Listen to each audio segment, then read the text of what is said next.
and try to kill a journalist, American journalist and human rights activist, right smack in the middle of New York City, has conducted a cyber attack on a children's hospital in New England. Wow. And for extra credit, as Director Ratcliffe and I announced in the fall of 2020, tried to interfere in the last presidential elections. Well, if Iran is acting so badly and carrying out those kinds of attacks right here in America, then why did we give them billions of dollars? Why did we release that money to Iran? Oh, well, it's, for humanitarian reasons. I'm telling you, I'm so tired. I'm so tired of that because that's utter.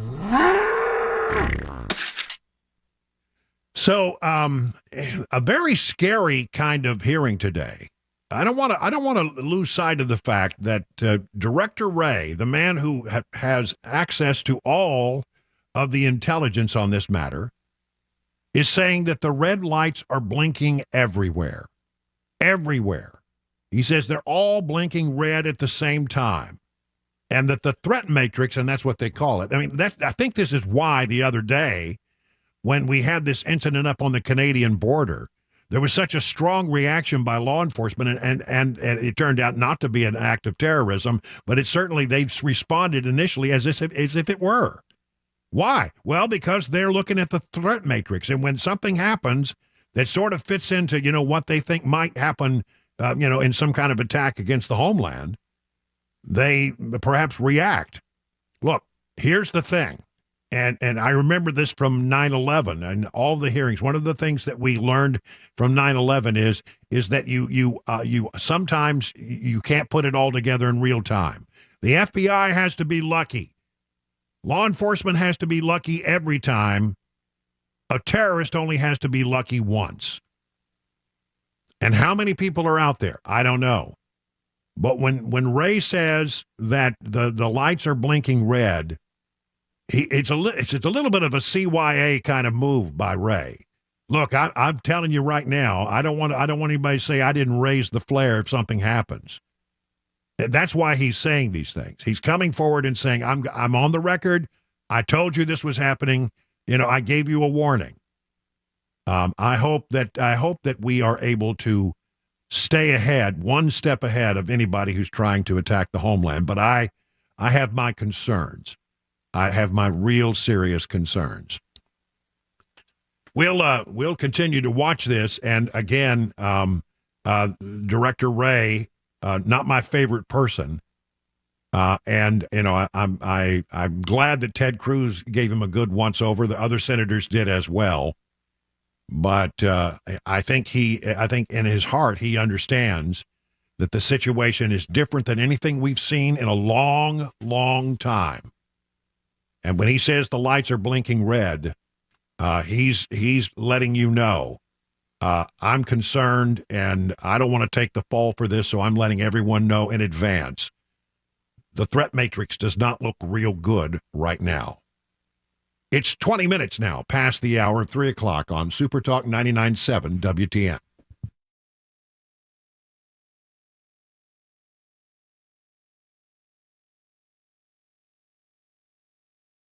Hey, let me tell you about the folks over at Legend Steakhouse. This week, we're talking about something that's going to happen on December 18th.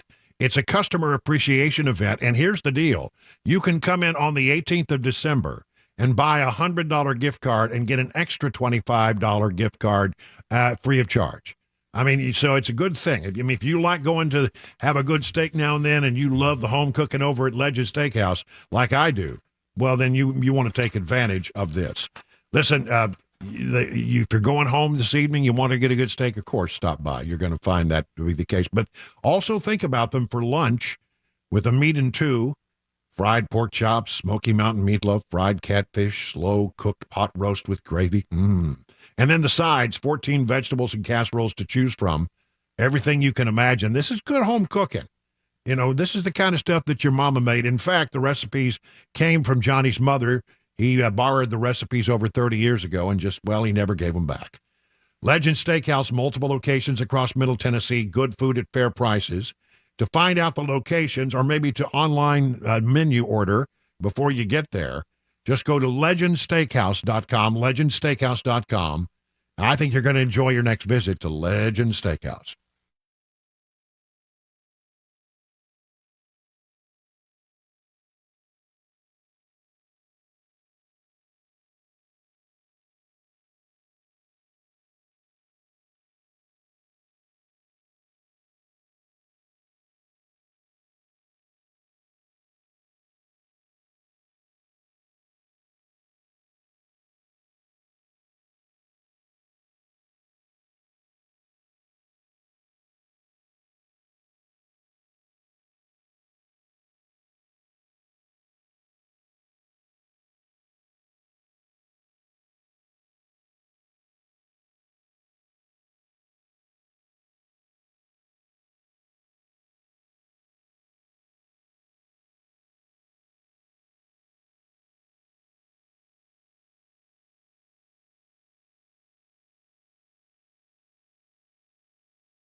Violence heating up in Gaza. We have an update over in the Israel-Hamas war. Some new details emerging about a home explosion that happened last night near the nation's capital. And a fire here in Tennessee. We'll tell you where and how it all happened. 3:30 Super Talk 99.7 WTN. It is 25 minutes now past the hour on this Tuesday, December 5th. So that means that, let's see, carry the one. 19 shopping days. Yeah. Shopping days till Christmas. So, get busy out there. Those presents aren't going to buy themselves. Wait, they're not? No. I know. That's what the problem's been. Yeah, and by the way, I got a bone to pick with you two, just a little one. I mean, it just, sort of, I understand, that, the Kansas City got beat, and yeah, I understand that the Bulldogs got thumped by Alabama. No, but I don't expect you guys to take a day off in mourning, So, I'm looking around yesterday. I said, look, both my guys are gone. They had big football losses, and they couldn't rally on Monday. I guess that's what it was. You know what? Originally the plan was to be off on Monday because I was going to be, just partying. Too much celebration. And it just didn't happen that way. So yeah, didn't happen that way at all. It was kind of a day of mourning. Yeah. I mean, in fact, I'm not feeling too good now that you bring it up. Well, I'm sorry. I didn't mean to open an old wound that might have been healing a little bit. But I mean, I've got to tell you, I was surprised by that. I was hugely surprised. I don't think there's anyone that wasn't. Yeah. I mean, there really, crazy. for the three of us, there was really no good football news at all. Nope. I mean, I watched the Titans game, and although they were in it for a while, again another loss, and then you have, by the end of it, I think Derrick Henry's going to be okay, but yeah, you lost a valuable team member, Ryan Whitehouse. Stonehouse. Stonehouse. Yes. Sorry, I'm sorry. Yes. Yeah. Yeah. And that guy's going to, it was so funny to see Ryan Tannehill go out there and try to, place the ball on a point after attempt, and it didn't go well the first time. No. So, yeah. And then, the Titans, no. The Kansas City, no. The Bulldogs didn't do very well. So, there wasn't much good football news to talk about. Yeah, it's rare we go 0 for 3. Dang. Yeah, I know. Georgia hadn't gone over in 2.5 years. I mean, come on. That's true. Well, I'm going back to my fetal position. Goodbye. Yeah, so anyway, and one of the things we're doing today, guys, is we're talking about the toy field out at Nissan Stadium, which is a good thing where we get toys for kids who really may not get any toys if it's not for this. So you want to do that. Matt Murphy's making his way over there now, and he'll be joining us. He said traffic is a little heavy, so he may be a little late getting there, but he's working his way over there now. I'd like to say thank you to our sponsors, A.O. Smith, Cool Ray, Pig and Pie, Hattie B's. Oh, I need me some Hattie B's. And O'Charlie's. Additional thanks, to our very big sponsor, A.O. Smith, for helping us out on this one. And so, look, here's the thing. We all, if many of us have many blessings to count. And I feel like I'm immensely blessed in so many ways.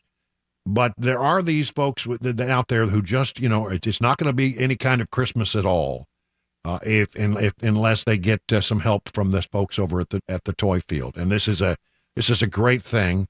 You can buy something for an elderly person or for a kid and just drop it off there at Nissan Stadium. We'll get all the details from Matt Murphy here in just a bit. Otherwise, things are going well here, guys. I'm celebrating the fact that my 2-hour feedings are over. Because, when you have a little puppy in the house and the puppy has to be fed every 2 hours, and I've been taking a lot of the overnight duty, getting up at like 1 and then 3 and then going back to bed and sleeping. So, I'm sleep interrupted. But the good news is today the 2-hour feedings are over, to be replaced by 3-hour feeding. So, no, we'll take what we can Small victories, get. yeah. Yeah, that's right. So if I do the 1 a.m. feeding, then I don't have to get back up till 4 a.m. Nice. Yeah, it's amazing how a cute little thing that squirms and doesn't even have its eyes open yet. About 1.25 pounds yesterday. Wow. Took it to the vet yesterday, and the vet said, That puppy is as fat as a tick. I mean, the little Solo is just a big roly-poly lump. But it's funny how that 1.25 pound lump just rocks your entire world. Requires a lot of care and a attention. lot of care. And we spend an inordinate amount of time making sure that little puppy's doing well, and she's thriving, and so is Grogu. Grogu is and Mama and Puppy are doing very, very well. Many people have asked, and if you go to my social media page, it's Brian Wilson 997 on Facebook.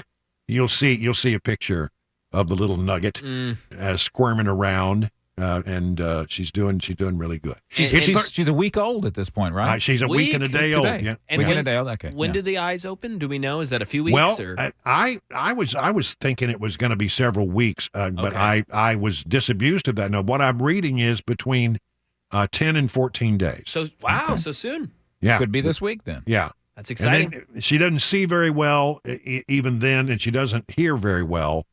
But I think I'm looking at her, and her little ears are starting to poke up. And, that's the cute thing about a French bulldog is those ears are just adorable. Yeah. And that she's already starting to poke up a little bit. So, and, when she squeaks, I'm telling you, Grogu just gets all over us. Well, you need to go check this dog. The dog is squeaking. It's 31 past the hour now. Time for the news.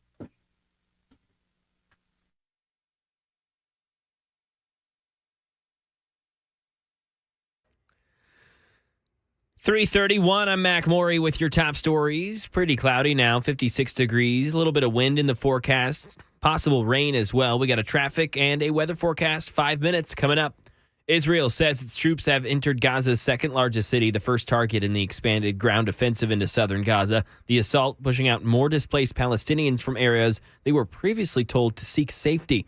Details from Ines de la Catera in Tel Aviv. The IDF is in the heart of Khan Yunis. They are also in the heart of Jabalia. They say they have been engaging with terror targets there. And in fact, the IDF saying that today was the most intense day of fighting since the beginning of this ground operation. They say both in terms of the firepower, both by land and by air, and in terms of the numbers of Hamas militants killed. And Israeli Prime Minister Benjamin Netanyahu did meet with hostage families today. And there are reports in Israeli media that he told the families that at this point, it seems unlikely that all of them will get out alive.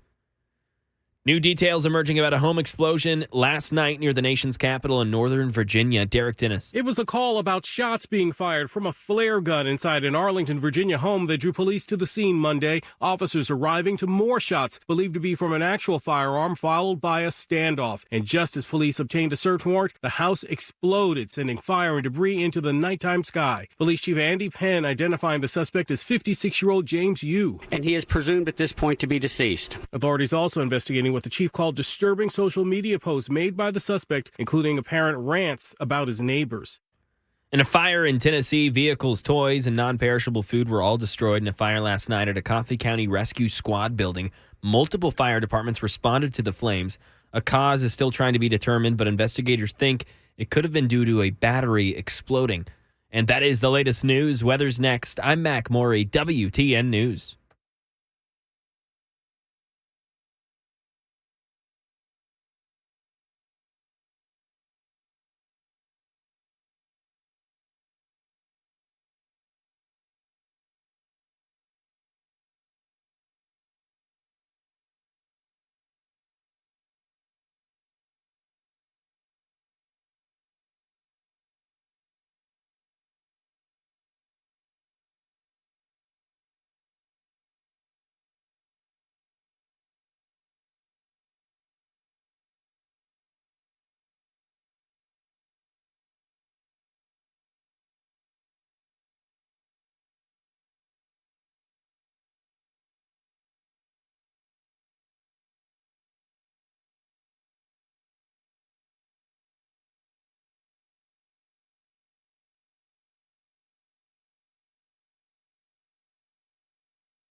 It is 3:38 now on Super Talk 99.7 WTN. Brian Wilson in the chair on this special day when we are focusing on the toy drive down at, we call it the Toy Field at Nissan Stadium.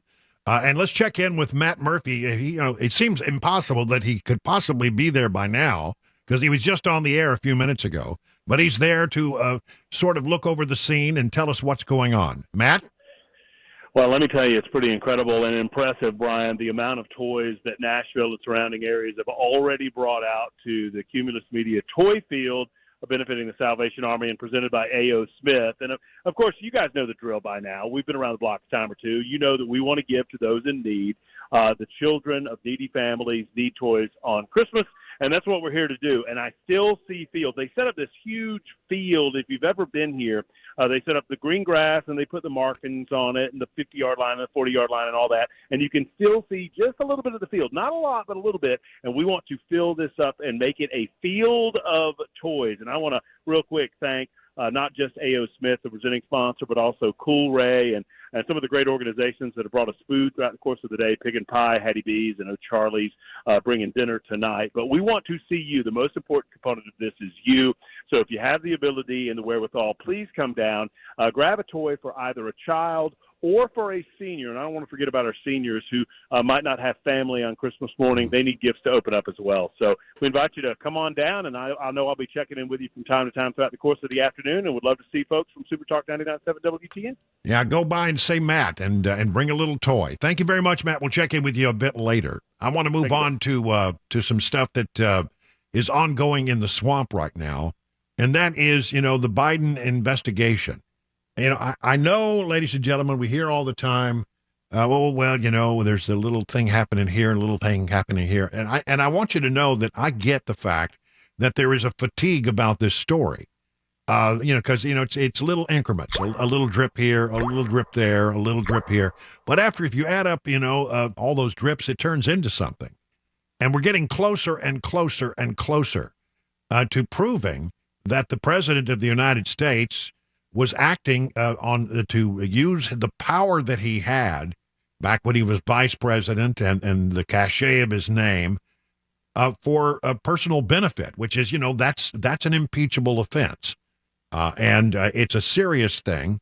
So, one of the things we learned yesterday is that there were regular payments going from Hunter Biden's account, but not his personal account, one of those business accounts, directly to the account of Joe Biden in the amount of $1,380 a month. And then they said, well, it's a truck payment.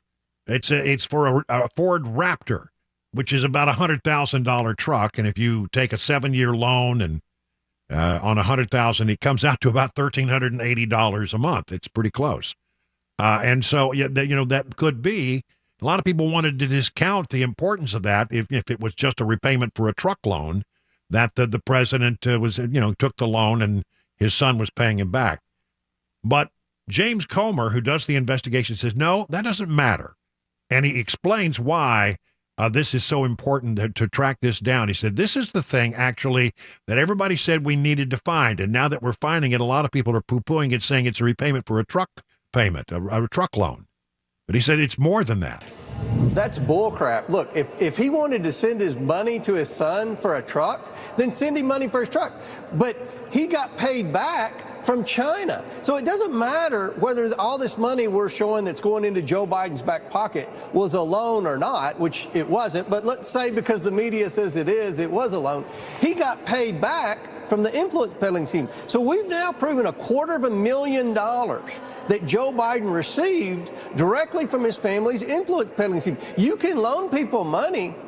If they pay you back, then you benefited directly from the influence peddling scheme, because he could have loaned $250,000 and never been paid back, then he would have lost $250,000. But because he was paid back and we traced the cash, Rob, it came directly from the influence peddling scheme. So this is what the media dared us for months and months and months to prove. They said you have to prove where Joe Biden directly benefited from his family's influence peddling scheme. Here it is. Now, you think about this, Rob, and I'll get through this real quick. If Joe Biden's trying to say, well, he was the great dad. He wanted to help his son out. His son was in a financial pickle, even though that particular month he received about $400,000 in wires from all over the world. But let's just, for the story's sake, he needed help, so he helped his son. Well, then he got paid back from China. So it was no skin off Joe Biden's back. You know, when my son needs help or my daughter who's in college needs help, I just give her money. Nobody ever pays me back. But in each instance, he got paid back from the influence peddling scheme. But from the end of 2018 through the time Joe Biden became president, they started changing the way they were operating. Instead of going through the shell companies, they were doing more direct wires to personal accounts. In each instance, from 2018 to 2020, they were saying everything was a loan. That way they didn't have to report it to the IRS. So the Bidens had this great idea. Okay, we'll get the IRS off our back. We'll quit reporting income to the IRS. We'll say everything's a loan. So Joe Biden, you know, the White House is trying to say these last payments we just disclosed today were loans, but because he couldn't get credit to get a truck, are we supposed to believe that China loaned him over $10 million and he didn't have enough credit to get a truck payment, but China would loan him $10 million and expect it to be paid back? I mean, this story doesn't make sense. And the Washington Post and other media outlets should be ashamed for the way they're covering this story. I think the most interesting thing there is that he said the way you cover your tracks is that you call it a loan, and that way you don't have to report it as income to the IRS. It's not income. It's a repayment of a loan. So we don't have to report this to the IRS. And the IRS was all over them and starting to ask questions during that time period. So everything that you see, I mean, from James Biden into Joe Biden's account, $240,000 loan repayment. By the way, what was the loan for? Can you know, I've seen no evidence of a loan. I mean, because, you know, we have the bank records of James Biden. If Joe Biden made a loan to James Biden in the amount of $200,000, seems like you would see that money land in James Biden's account at some point. Never saw that. Never saw that. Nobody's been able to point to that. So then this is all just a bunch of ways to sort of subterfuge. I can't say that word. So they're trying to deceive you. Why did I even try? They're trying to deceive you by calling it a loan repayment. I have real doubts about the nature of these loans. I want to see evidence of the loan. What was the loan for? Don't see any evidence of that. Now, in the meantime, we're now talking about getting closer and closer to a vote on an impeachment inquiry. Now, the impeachment inquiry is underway, but to give it some more legitimacy, there's no requirement. But many people think that if you take a vote in the House, then it has, you know, more legitimacy, and it looks like a more serious thing. So next week, I think it is, we're going to have a vote in the House of Representatives officially to sort of embrace this concept of a impeachment inquiry, not an impeachment, an impeachment inquiry. And just it's getting really interesting, and that's going to be fun to watch, I think, on the Hill as all the Democrats squirm. Oh, they'll say that this is nonsensical. We're wasting our time. We should be doing other things. You'll hear all of that stuff, but they don't want to talk about the real facts of the case. And the facts of the case is now James Comer and his committee can trace from places like CEFC and from Burisma money that made its way through a bunch of shell corporations into the accounts of Hunter Biden, into the accounts of James Biden, and then there were transfers from that into Joe Biden's personal account. You can't deny that has happened because the evidence is absolutely clear. Here's Speaker Mike Johnson talking about what's going to happen with this impeachment inquiry vote. Judiciary Ways and Means Chairman Comer and Jordan and Smith have done an extraordinary job following the facts on this. Remember, it's Article 1 of the Constitution gives the House the impeachment authority. And I've said at this podium before, next to a declaration of war, impeachment, arguably the heaviest power that the House has. Why? Because it's so serious. It's so important. In the previous couple of years, the House Democrats cheapened impeachment. They used it for partisan political purposes. They went after Donald Trump twice. I served on the impeachment defense team twice. We called those sham impeachments, snap impeachments. They were. What you're seeing right now is exactly the opposite of that. You're seeing a very deliberate investigation uncovering and following the facts, following the truth where it leads. That's what the Constitution requires the House to do. And the House Republicans have done that very methodically. So we have come to this sort of inflection point. Because, Chad, right now the White House is stonewalling that investigation. They're refusing to turn over key witnesses to allow them to testify as they've been subpoenaed. They're refusing to turn over thousands of documents for the National Archives. And the House has no choice, if it's going to follow its constitutional responsibility, to formally adopt an impeachment inquiry on the floor so that when the subpoenas are challenged in court, we'll be at the apex of our constitutional authority. It will be a movement of a vote of the full House, and that will allow us to continue and continue on pace. This vote is not a vote to impeach President Biden. This is a vote to continue the inquiry of impeachment, and that's a necessary constitutional step, and I believe we'll get every vote that we can. He's right about that. He said, look, the Democrats really cheapened the whole process. They didn't really do the investigation. It was a political impeachment attempt. Now, it didn't stick, of course, because it went to the Senate and it died there. And there's no guarantee that even if they come up with every jot and tittle and they can trace the money and we find that smoking gun, that undeniable evidence that Joe Biden took a bribe essentially to do things on behalf of some of these shady business people that Hunter Biden had come in contact with. Even if we find that perfect piece of evidence, there's no indication that the Democrat-controlled Senate would be willing to go forward with the impeachment process. But I do think that I have great admiration that Mike Johnson is following what the Constitution says should happen. You're doing a real solid investigation. They're looking in places that nobody has been willing to look, including the FBI, including the Department of Justice. Nobody's been, including the IRS. Everybody turned their head the other way. They didn't want to investigate. And until Republicans took the House, there was no way there was going to be a real investigation. And it takes a while to put this together, but the Republicans are actually coming up with real, solid evidence that connects Joe Biden to these shady business dealers all over the world that Hunter Biden was going out there and shaking down. I'm telling you, this thing is smelling bad, and I am happy to hear that the House of Representatives is still going forward in a more formalized way with the impeachment inquiry. Not the impeachment, but the impeachment inquiry. If there is to be an impeachment, that will be a separate action. 51 minutes now, past the hour of 3 o'clock.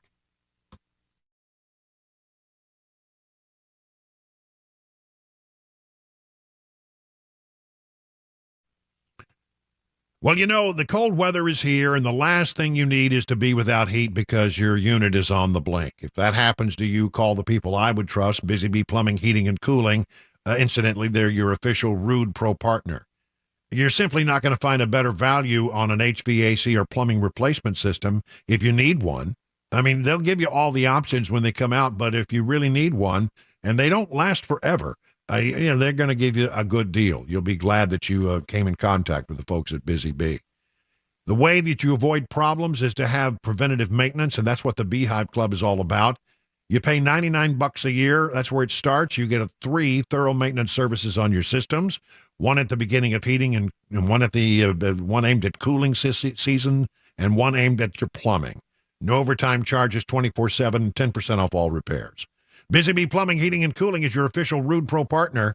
For satisfaction guaranteed, call Busy Bee Plumbing, Heating, and Cooling, 615-775-7833, online at busybehvac.com. Hi, I'm Paul Winkler. I've been teaching investing on Nashville airwaves for over 20 years with the Investor Coaching Show.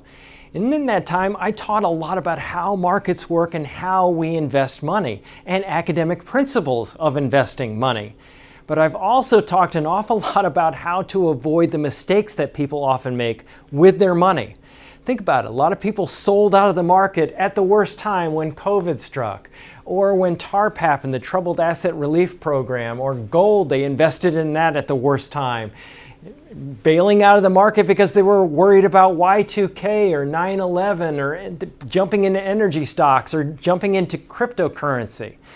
One of the things that I like to do is educate investors because I believe that the more educated you are, the more confident you are, and the more confident you are, the more successful you can be as an investor. Now, I not only do that on our radio show, but we do that in our offices around the Nashville region, 10 offices. To learn more about our approach to investing and financial planning, go to paulwinkler.com and set up a free 15-minute phone call. Or you can call 615-851-1950.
Violence has ramped completely back up in Gaza. Thousands of dollars worth of items stolen from the Green Hills Mall. Senator Tommy Tuberville in the headlines. We'll tell you why. 4 o'clock, Super Talk, 99.7 WTN. All right, thank you, Mac Maury. I'm Brian Wilson in the chair. Time to take a look at the markets. Dow Jones Industrial down 79 points today. The S&P down a little over 2. The NASDAQ is up, actually, 44 points. So mixed boards today. And it all has to do something with a jobs report that came out today that has a little bit of bad news and a little bit of good news. John Maxon is standing by over at Beacon Capital Management with more on that. Hello, John. Hey, Brian. Yeah, good afternoon. So the JOLTS report, which is one of 2 major jobs reports, came out today, and it's a case of where some bad news might be good news for the market. What this jobs report really indicated is that the labor market continues to cool off. In fact, it had its lowest reading since August of 2021, which again, the Fed has been really constantly highlighting their goal of reducing inflation down to 2%. And they've said that cooling the labor market is one of their primary objectives. So there's additional labor report, unemployment report coming out on Friday, but this fuels the fire that they're done raising rates and that we may have a soft landing. So that's what's really driving the market, and be watching the unemployment report on Friday. All right. Thank you very much, John Maxon. Learn more about all the things they can do for you over at Beacon Capital Management by going to their website, askbeaconnow.com. 59 minutes past the hour at 3 o'clock.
.401, I'm Mac Maury with your top stories. 55 degrees in Nashville. Traffic, a complete weather forecast coming up in 5 minutes.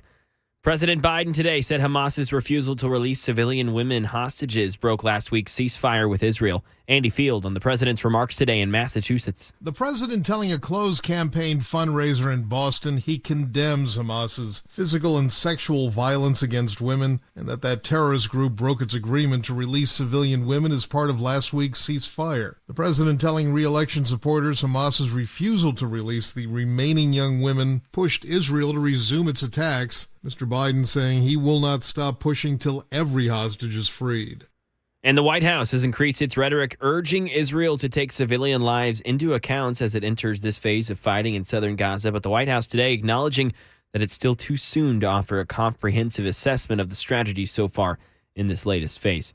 Crime here in the Volunteer State. 34-year-old Tawanda Parrish, believed to be connected to a theft. She's now in custody. Parrish allegedly stole thousands of dollars worth of items from the Green Hills Mall with at least 6 other people. Detectives found her cell phone that was left at the scene. They were able to find Parrish from that. 16 pairs of sunglasses valued at around $10,000. Multiple purses were also stolen, and that's valued around over $7,000. She remains in custody on a $100,000 bond. And Senator Tommy Tuberville of Alabama announcing he's lifting his holds on all military nominees under 4 stars. The move clearing the way for confirmation of hundreds of stalled appointments in one block as soon as today. Here's Jay O'Brien. It's been months of Tuberville holding up these promotions, which are really, in many cases, rank and file members of the military, but also some significant commanders as well. About 400 nominees are going to go through, but some of the top tier commanders, 4-star and up, they will not be let to go to a confirmation by Tuberville, holding up these nominees over objections to the Pentagon's abortion policies. And staying in the nation's capital, leaders of some of the most prominent universities were on Capitol Hill today testifying about their responses to rashes of anti-Semitic incidents on their campuses. Justin Finch. House Committee on Education and the Workforce Chair Virginia Fox pressing the presidents of Harvard, MIT, and UPenn. Do you have the courage to truly confront and condemn the ideology driving anti-Semitism? MIT President Sally Kornbluth saying, I abhor anti-Semitism. UPenn President Elizabeth McGill. We immediately investigate any hateful act. Harvard President Claudine Gay also noting rises in on-campus Islamophobic incidents. I have sought to confront hate while preserving free expression. And that is the latest news. Traffic and weather on the way. I'm Mac Morey, WTN News.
Hey, good afternoon, everybody. It's 8 minutes past the hour of 4 o'clock. Brian Wilson on the air on this 5th day of December. It's Tuesday, and we've got the big toy drive going over Toy Field at Nissan Stadium today.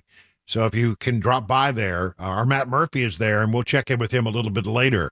But bring a toy for a child or maybe a gift for a senior citizen. Because we want to take care of both of those in this big toy field that we have over there.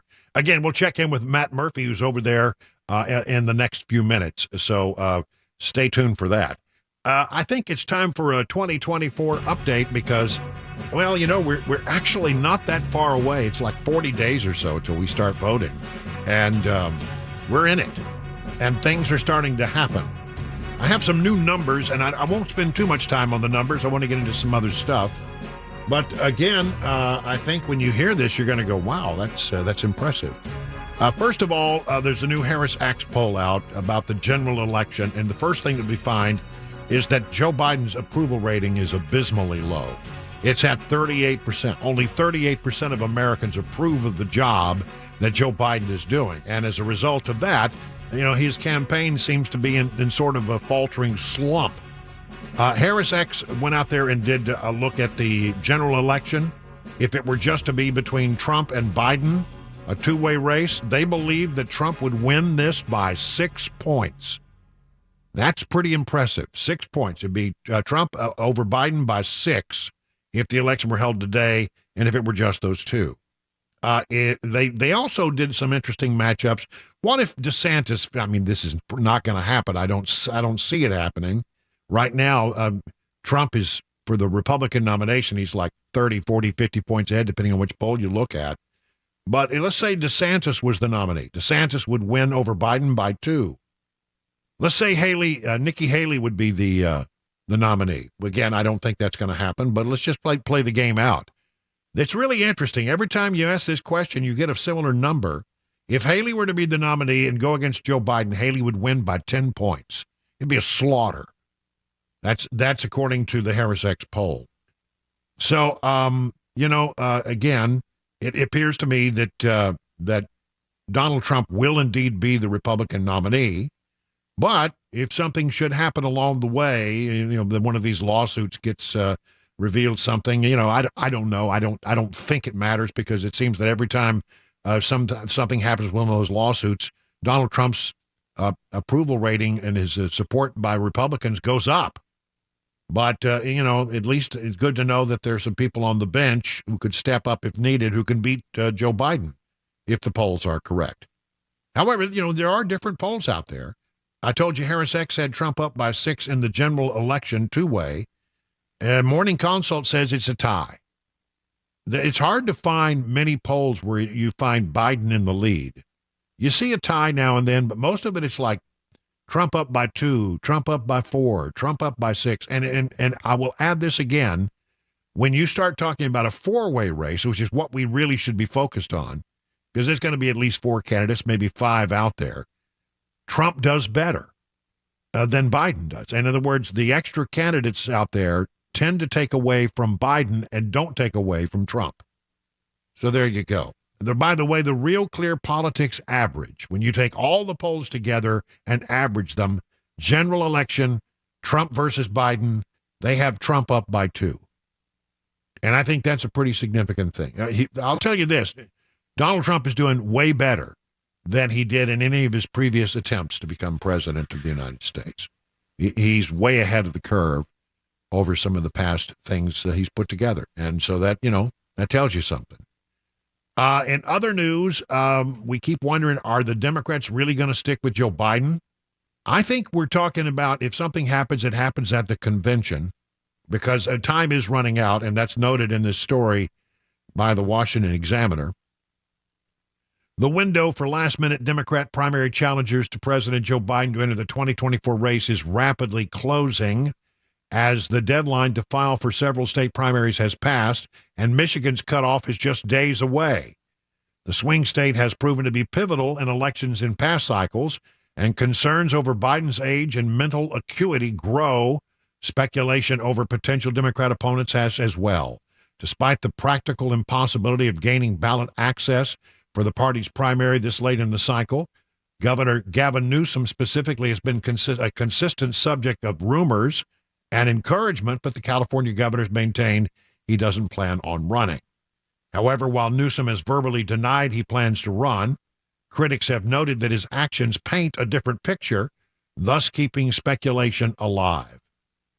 If Newsom or another prominent Democrat, such as Governor Gretchen Whitmer of Michigan, J.B. Pritzker of Illinois, or Josh Shapiro of Pennsylvania, maybe even Wes Moore of Maryland, were to launch a buzzer-beater campaign, they would need to do so immediately to get on the primary ballot in Michigan. So time is running out.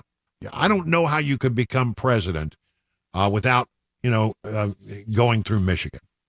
I think you have to have the support there. So there's a lot of other speculation in this piece about who would do well and what some of these other candidates who are running, Marianne Phillips and, the whole gang, about what they might do. But it seems to me that it validates what I've seen in the polling data is that the analysis here is that the other candidates that are running would take more away from Biden than they do Trump, and that Trump would win by a bigger margin if there are several candidates out there, especially candidates that lean to the left. So there you have all that. And now, ladies and gentlemen, something that nobody needs, ladies and gentlemen. We don't need this at all. I don't know what to tell you. I'll just read it and, try to contain yourselves. Liz Cheney. Once a rising leader in the GOP who has become a crusader against Donald Trump says she may soon be ready to forge a new third party or even run for president with one in 2024. I certainly hope to play a pivotal role in helping to ensure that the country has a new, fully conservative party, she told USA Today in an interview Monday about her new book, Oath and Honor. And whether that means restoring the current Republican Party, which looks very difficult, if not impossible, or setting up a new party, I do hope to be involved and engaged in that. She said she hasn't ruled out joining a bipartisan ticket in next year's election, like the one proposed by a group called No Labels. Manchin? Cheney? I don't know. I think the situation that we are in right now is so grave, and the politics of the moment require independents and Republicans and Democrats coming together in a way that can help form a new coalition. So that may well be the third party option. While she is in the odd position of urging Republicans to elect Democrats to the House and Senate, warning that Speaker Mike Johnson and his caucus, beholden to Trump, can't be trusted, she says, to certify the legitimate results of the election.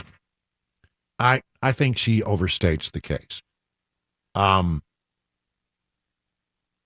Cheney said she wouldn't run on the No Labels ticket if it seemed likely to play a spoiler role. In other words, if it helped to elect Trump, which is what too many Democrat and nonpartisan analysts are warning.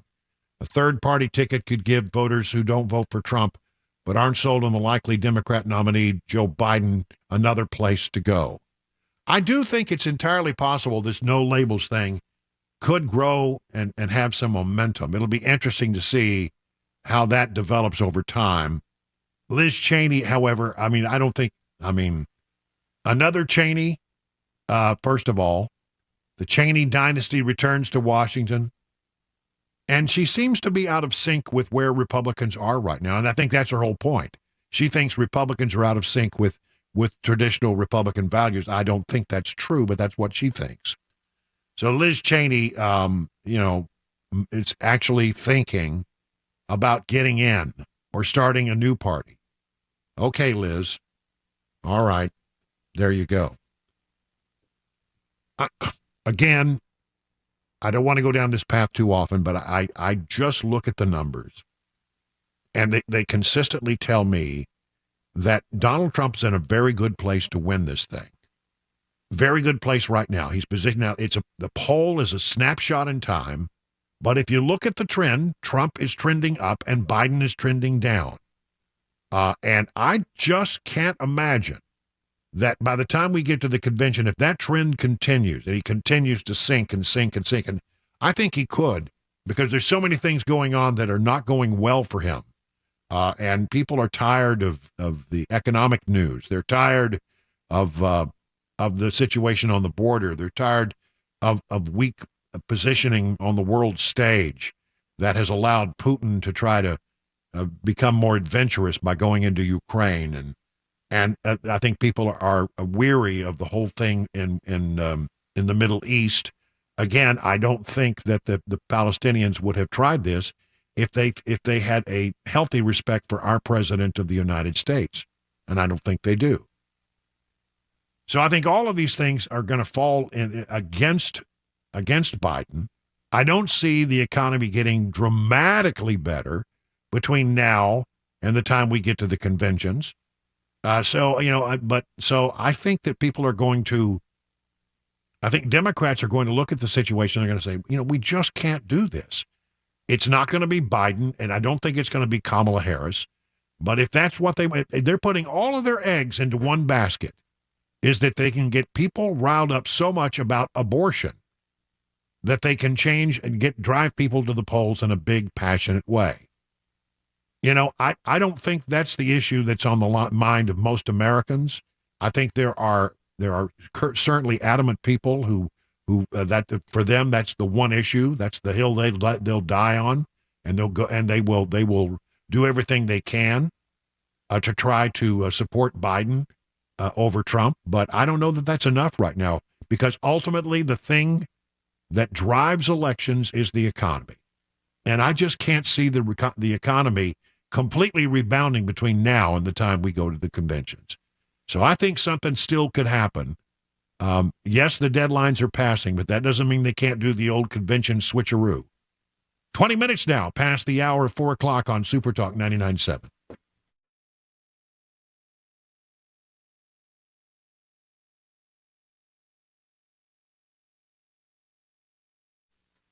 Let me tell you about the folks over at USS. Listen, if you've got a problem at your house with waterproofing issues or maybe foundation repair, listen, you don't need to hide from it. You need to directly, take this whole issue on head first. Because here's the thing. It could be a big thing that needs to be fixed. It's possible. Could be a small problem that if you fix it now, you save a lot of money, but it could become bigger if you do nothing. Or it could be nothing at all and you're worried, but you know what? You don't know. Because this is not your area of expertise. You're a smart person, I know. But, you need to bring in some people who do this for a living. And for me, the people you bring in is United Structural Systems. Over 25,000 satisfied residential customers. And here's how it works. They'll come out to your house and they'll say, look, here's what we see and here's how we think we can fix it. They have a great reputation for actually solving your problems. These people really know their stuff. And then if you decide to go forward, you don't pay a penny until the job is done and you are completely satisfied. And there are a lot of satisfied people out there. Listen to Constance. She said, excellent experience. Put me at ease with the whole process. Jeffrey said the service was A+++. At USS, they guarantee their best. So contact USS, serving Middle Tennessee, Southern Kentucky, Western Kentucky, Northern Alabama, online at USSTN.com, or call this number, 615-488-7855.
An update on hostages in Gaza as their lives may now truly be in peril with the clock ticking as that truce has ended between Israel and Hamas. Some crime in Tennessee at a Wingstop.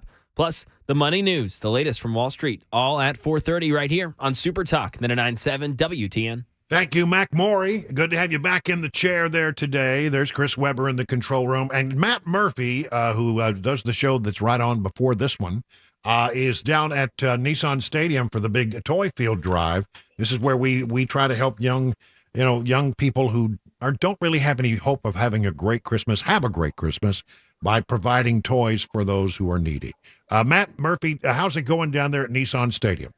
It's absolutely fabulous, Brian. A little bit cold, but we've got heaters all over the joint to heat you up, to warm you up, and you will warm your heart by coming down to Nissan Stadium and seeing some of the incredible toys being given to benefit the Salvation Army on the toy field, benefiting the Salvation Army's Forgotten Angel program, and also benefiting our elderly. But I'll tell you, looking at some of these toys, Brian, it takes you back to your childhood. We've got fire trucks, we've got basketballs, we've got footballs, we've got Twister games, we've got Monopoly, we've got Tennesseeopoly, and I saw just a moment ago an old school radio flyer. How about that? That'll be yeah. I know. You know those old radio flyer wagons. Right.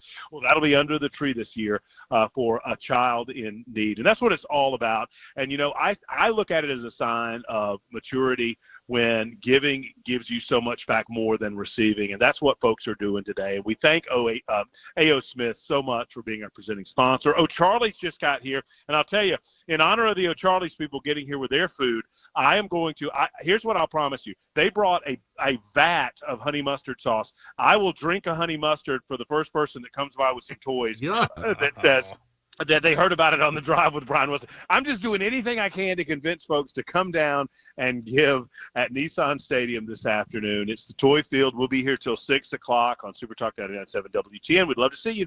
Well, the other thing about this is although we are focusing a lot on toys and they call it the toy field, and really they're also looking for gifts for the elderly, because there are so many elderly people who might find themselves in nursing homes and not having much of a Christmas or whatever the need might be. So they're asking to help the elderly as well. Yeah, it's a really cool aspect of this, Brian, and it's really smart. There's so many great, smart people in the world, and the Salvation Army realized that our seniors who perhaps are in assisted living, maybe they don't have family, maybe they don't have family nearby or family at all, and I'm seeing a lot of gifts for those good people, slippers and robes. We're seeing some other gifts, and some of these plush toys that can benefit a child or benefit an elderly person that's in one of those types of situations. So if you give to the elderly or you give to the children, just please, we ask to give as you can at the toy field. And like I say, we'll be here. I'll take a picture with you. If you want to take a picture with an ugly guy in a Titans beanie, I'm happy to do that. And we'd love to see everybody come down to Gate 1 at Nissan Stadium. All right. Thank you very much, Matt Murphy. And by the way, I don't know if you're real familiar with O'Charlie's, but I think it's Free Pie Tuesday. Well, very good. I'm going to go ask them about that right now. And once again, bring a gift. Tell them you heard Matt Murphy on the Brian Wilson Show, and we'll eat a chicken finger together. All right, sounds good. Matt Murphy down at Nissan Stadium. One of the things that we do each year, and it's really a great cause. And this is something that it's not only the WTN, but are also all the stations in what we call the Cumulus cluster. We have 5 stations that are broadcasting here in Nashville, Tennessee. We have such a big commitment to this market. And so it's not just us, but it's also the sports station and the other folks. They're all contributing to this. So we go in all big time on this thing, and we know we've witnessed year in year out the tremendous generosity of the people that listen to our radio station. So, we urge you to, if you feel so led, we'd really love for you to do this. Again, it could make the difference for a child on Christmas morning. It could brighten the life of an elderly person who, has nothing to look forward to on Christmas because maybe, they don't have family that's nearby. This is what it's all about, trying to, during the Christmas season, is helping those who need a little help. To give is better to receive, they say. And so if you feel like, you've been immensely blessed, as many of us do what you can. I think it's a really, really, really good cause. Time for the news now at 4:30 on Super Talk 99.7 WTN.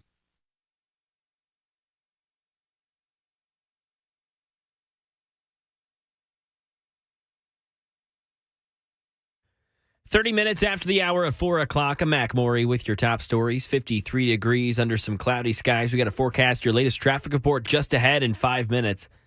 Israel's military describes the fighting in Gaza today as the most intense since its ground offensive began. Hamas continues to hold hostages, including Americans. In a state like Qatara, and Tel Aviv says there's not much prospect of more talks at this point. The U.S. has been urging both sides to get back to the negotiating table to potentially restart this temporary truce. But so far, it's not looking good. We know that today Arab leaders are meeting in Doha. They're going to be, we're talking about Bahrain, the UAE, Saudi Arabia are going to be there to talk about the situation in Gaza. So we'll see if anything comes out of that. Israeli Prime Minister Benjamin Netanyahu did meet with hostage families today. There are reports in Israeli media that say that he told the families that at this point it seems unlikely that all of them will get out alive. Here in Nashville, a second suspect now under arrest in the violent robbery at an Antioch Wingstop last month. The affidavit states that 25-year-old Charmaine Greer and her boyfriend, 33-year-old Antonio Jefferson, beat an employee with a metal pole and threatened to shoot her if she didn't open the restaurant's safe. Police say Greer and Jefferson have long criminal histories of arrests for charges that include murder, assault, and burglary.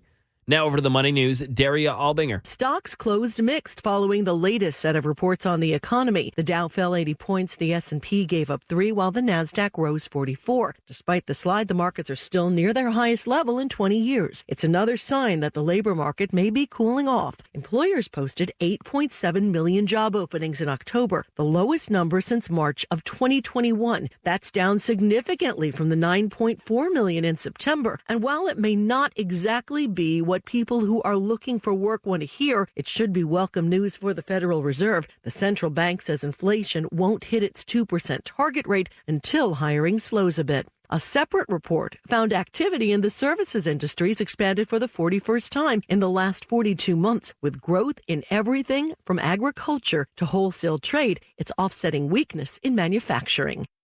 And that is the latest news. Traffic and weather next. I'm Mac Maury, WTN News.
Let me tell you about the folks over at Grace Point Healthcare, where they deliver medicine affordably with menu style, transparent pricing, so you'll know how much it will cost before the care is actually delivered.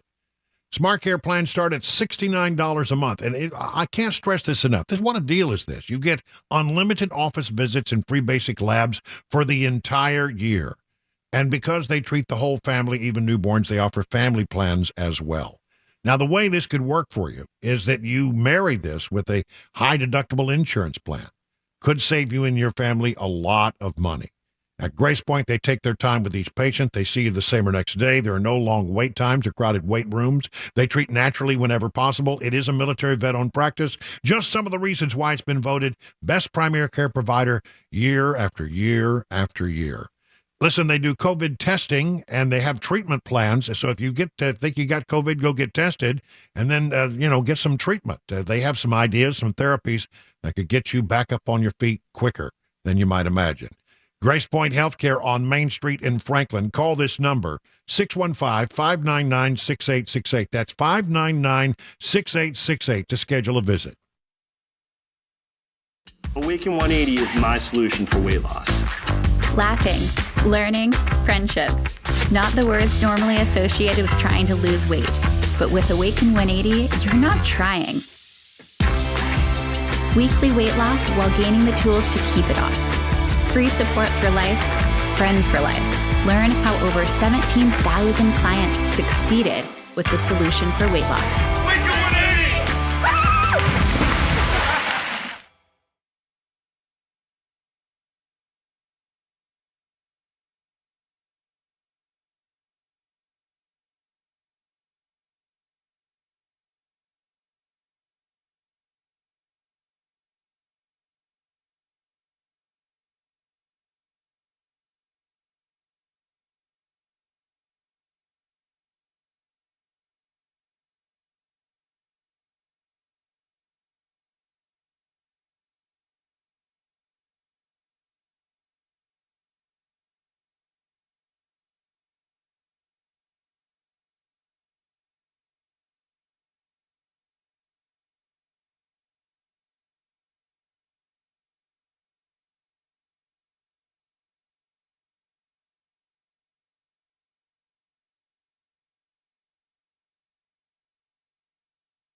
Well, let's head down to the swamp if we could. We got all kinds of swampalicious stuff to talk about.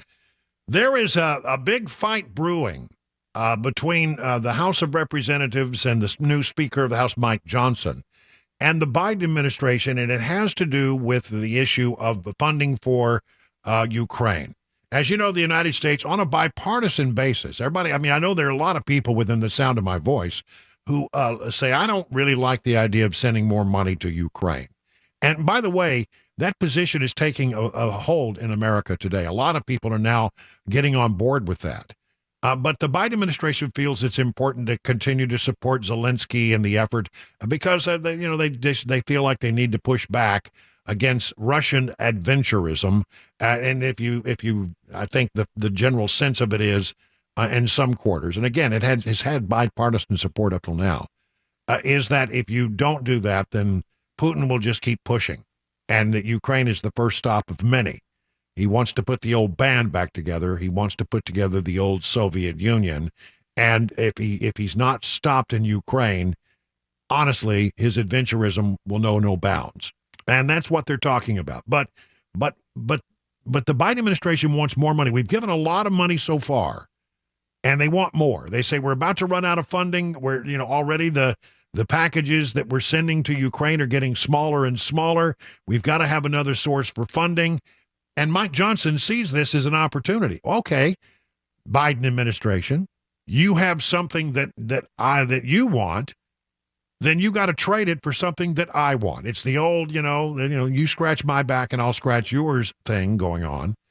He says there will be no money coming from the House of Representatives for support of Ukraine until there is movement on border immigration and reform of the situation down there to try to make it better. Here's from the folks at FoxNews.com. No additional funding for Ukraine without first making extensive reforms to the U.S. immigration system, House Speaker Mike Johnson told President Biden. Johnson issued the ultimatum in a Tuesday letter to the White House. Biden and Democrats had pushed for months to provide additional funding for Ukraine's war effort amid dwindling Republican support on the issue. With immigration being even a more divisive issue for Congress, Johnson's declaration is a major blow to the prospect for further aid to Kyiv. Johnson's letter says Ukraine aid is dependent upon enactment of transformative change to our nation's border security laws. The message came in response to a Monday letter from the White House penned by the Office of Management and Budget Director Shalanda Young, warning that the U.S. would run out of money for Ukraine and funding by the end of 2023. There is no magical pot of funding available to meet this moment. We are out of money and nearly out of time, she wrote. Cutting off the flow of U.S. weapons and equipment will kneecap Ukraine on the battlefield, not only putting at risk the gains Ukraine has made, but increasing the likelihood of a Russian military victory. Already our packages of security assistance have become smaller, and the deliveries of aid have become more limited. If our assistance stops, it will cause significant issues for Ukraine. Now, the U.S. has already contributed over $100 billion to Ukraine's war ever since Russia invaded the country in February of 22. But Republicans are increasingly questioning why that money isn't being spent at home. Johnson first announced plans to pair Ukraine funding and immigration funding into the same bill in early November, so this is not a new issue for the administration. The American people feel strongly about this, and I do as well. We have things that we can and should do around the world, but we have to take care about our own house first. He's so right about that. You know, we're worried about the Russians coming across the Ukrainian border, but look what's happening at our own border. I think he's absolutely right to say, okay, you need more funding for Ukraine. That's all good and fine. But we're going to do something about the border situation. Meanwhile, National Security Advisor Jake Sullivan over at the White House is turning up the heat and talking about how we've got to get more aid, and he's aiming barbs at Republicans on Capitol Hill. On Ukraine, as you've all seen, earlier today, OMB Director Shalanda Young sent a letter to congressional leaders, which Karine was just referencing, explaining that without congressional action, the administration will run out of resources by the end of the year to procure more weapons and equipment for Ukraine and to provide equipment from U.S. military stocks without impacting our own military readiness. The resources Congress has provided for Ukraine and other national security needs have halted Russia's advances in Ukraine, helped Ukraine achieve significant military victories, including taking back more than 50% of the territory that Russia had previously occupied, and by revitalizing our own defense industrial base, jumpstarting and expanding production lines, and supporting good-paying jobs across the country. Now it's up to Congress.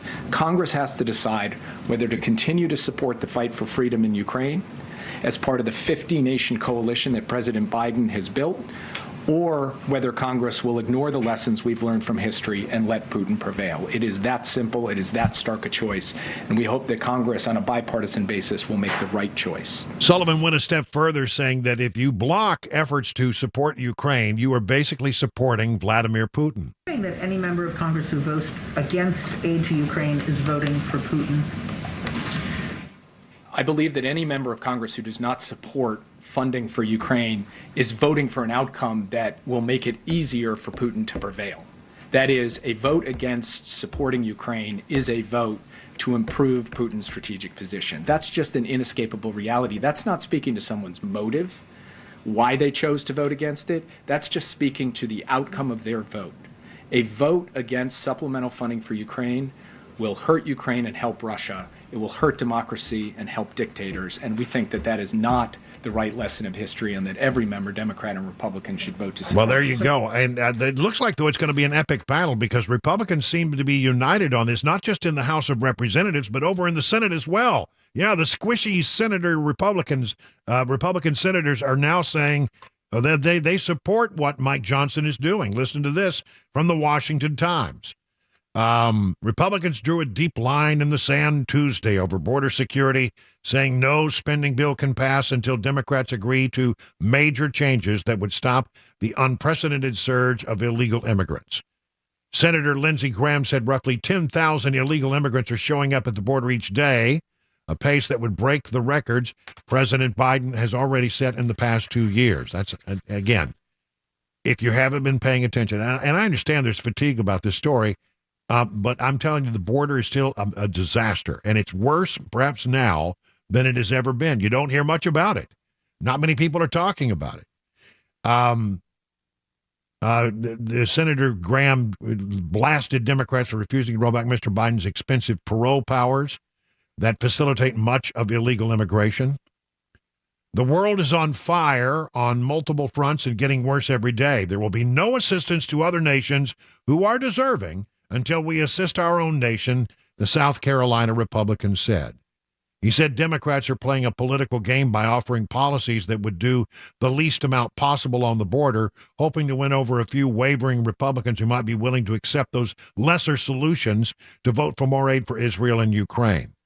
You're playing a game of doing the least amount possible to pick up 10 or 12 of us off. It ain't happening.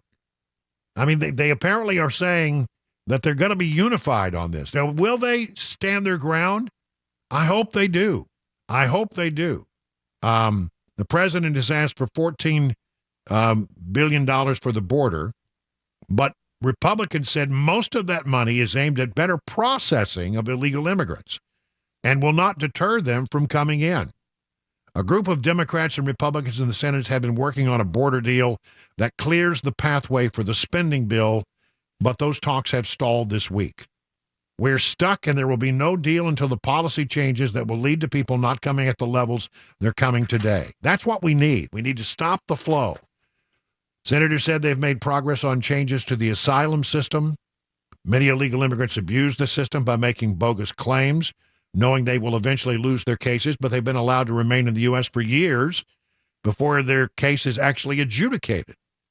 The Democrats have been resistant to curtailing Mr. Biden's parole powers, which the administration has used to grant entry to millions of migrants who lack a visa for admission.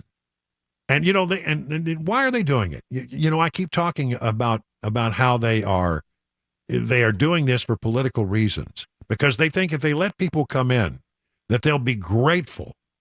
Did you hear this soundbite from earlier today? This is a couple of migrants who've come across the border talking to Fox News. I love you, Joe Biden. Thank you for everything, Joe Biden. I'm a good person. I want to be a good person here in the United States. He loves Joe Biden.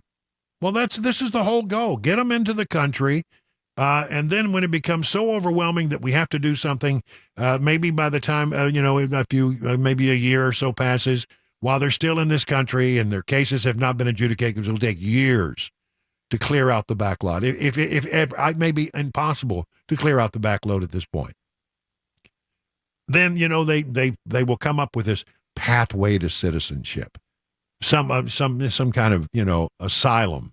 We'll give them asylum. We'll grant them asylum and make them American citizens. And the idea is that they're going to be thankful for the Democrats are going to win a lot of new voters. Like this guy. I love you, Joe Biden. Thank you for everything, Joe Biden. Now, I love you, Joe Biden. Thank you for everything. I mean, they're all going to feel that way. I love you, Joe Biden. Thank you for everything, Joe Biden. Yeah. I love you, Joe Biden. Thank you for everything, Joe Biden. Yep, that's what you're going to have. On repeat. Multiply that times 10, 100, 1,000. How about 7 million? How about that? I love you, Joe Biden. Thank you for everything, Joe Biden. That's right. I love you. That's going to change. As you might imagine, that will change everything. That will change the voting demographics of this country. So I hope the Republicans stand strong on this. I hope that they stand strong and they decide that they're not going to be able to get the Ukraine funding until they get serious about solving the problem on the southern border. 50 minutes now past the hour of 4 o'clock. Hi, I'm Paul Winkler. I've been teaching investing on Nashville airwaves for over 20 years with the Investor Coaching Show. And in that time, I taught a lot about how markets work and how we invest money and academic principles of investing money. But I've also talked an awful lot about how to avoid the mistakes that people often make with their money. Think about it. A lot of people sold out of the market at the worst time when COVID struck, or when TARP happened, the Troubled Asset Relief Program, or gold, they invested in that at the worst time.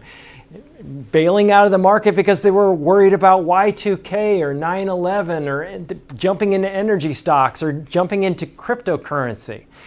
One of the things that I like to do is educate investors because I believe that the more educated you are, the more confident you are, and the more confident you are, the more successful you can be as an investor. Now, I not only do that on our radio show, but we do that in our offices around the Nashville region, 10 offices. To learn more about our approach to investing and financial planning, go to paulwinkler.com and set up a free 15-minute phone call. Or you can call 615-851-1950.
New questions now rising about the safety of these hostages in Gaza as violence has re-ensued in that area as that truce has come to an end. Some crime stories here in Tennessee and some entertainment news. The Critics' Choice TV Awards coming up, 5 o'clock, Super Talk, 99.7 WTN. All right. Thank you very much, Mac Maury. Just to put a sort of a cap on this story about the border, we're not covering the border the way we were, but it's really bad right now. According to Bill Maluzhan, who's on top of all this stuff, 10,000 migrant encounters on the southern border yesterday, including 8,500 illegal immigrants apprehended by the Border Patrol, 1,600 at ports of entry, and 168 Chinese nationals crossed in the San Diego sector between points of entry, and they were carrying suitcases. Welcome to America. It's that way. This is the second day in a row that it's been above 10,000 or more, which means we're hitting levels that we have never seen before down on the southwest border. 57, call it 58 minutes now, past the hour of 4 o'clock on Super Talk.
Five o'clock, I'm Mac Maury with your top stories. Currently 51 degrees, a bit of a breeze, and a bit of a chance for some showers later on this evening. Full weather forecast and that traffic report headed your way in 5 minutes. New questions about the safety of the dozens of hostages believed to still be held by Hamas in Gaza and the millions of civilians there as the Israel-Hamas war enters a critical new phase. White House officials making their position clear today. Elizabeth Schulze reports. The White House has increased its rhetoric, urging Israel to take civilian lives into account as it enters this phase of fighting in southern Gaza. But the White House today is acknowledging that it's still too soon to offer a comprehensive assessment of the strategy so far in this latest phase. Now, we're talking about the fighting that has really picked up since that ceasefire collapsed last week. But the White House is being very clear that it says Israel has heard its message, that it needs to take a more targeted approach to give civilians a chance to have somewhere to go. Of course, the question is, where do they go? Israeli Prime Minister Benjamin Netanyahu did meet with hostage families today. There are reports in Israeli media that he told the families that at this point, it seems unlikely that all of them will get out alive. Crime right now in Tennessee. News 2 says the Metro Police are trying to identify a man who threw a beer onto officers from a rooftop bar over Lower Broadway. It happened earlier this month. Officials were on the sidewalk. They were trying to break up a fight.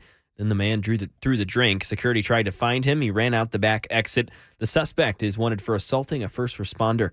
Some more crime here in Tennessee. Metro Police say a cell phone led to an arrest for a handful of thefts at Green Hills Mall dating back to April. Channel 4 says 34-year-old Tawanda Parrish allegedly stole thousands of dollars worth of merchandise with at least 6 other people. Police say she was easy to find once they opened a cell phone left at a Dillard's after one of the crimes. Police say it had pictures of Parrish wearing the same clothes as the suspect in the Sunglass Hut theft in April. And police say a woman seen in the images with Parrish said, "Yeah, that's her." Parrish was arrested last night on numerous charges, including organized retail crime. Ken Weaver, WTN News. In some entertainment news, the morning show, The Drama, leads the Critics' Choice TV Awards nominations. Jason Nathanson. Do you know how much is at stake here? Jennifer Aniston and company with a leading 6 Critics' Choice TV Awards nominations. She's up for Best Actress, and the 3rd season of the show is up for Best Drama, against the show with the 2nd most nominations, Succession, and also The Crown, Loki, Star Trek Strange New Worlds, Winning Time, The Diplomat, and the huge HBO hit The Last of Us. On the comedy side, Abbott Elementary, Reservation Dogs, and The Bear all tied with the most nods, 4. And they're all up for Best Comedy against Barry, The Marvelous Mrs. Maisel, Poker Face, What We Do in the Shadows, and Shrinking.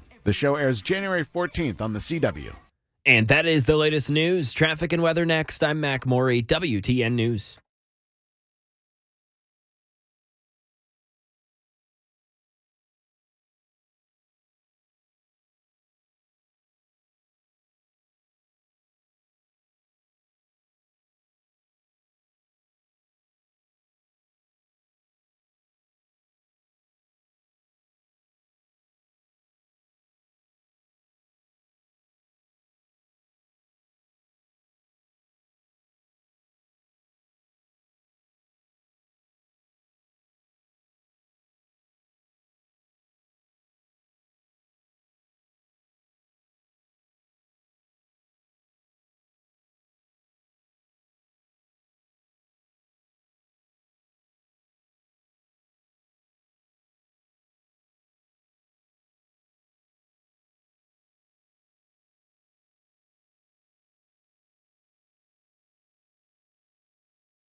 Good evening, everyone. It's 5:06 on Super Talk 99.7. I'm Brian Wilson, your friend and radio buddy, and you're listening to The Drive on this 5th day of December.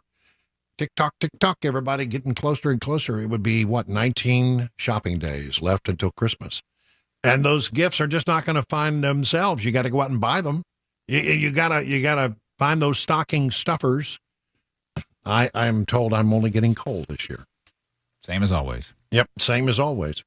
We are, however, fully in the Christmas spirit here at Super Talk 99.7 because we are doing something that's, I think, a really great thing for this community.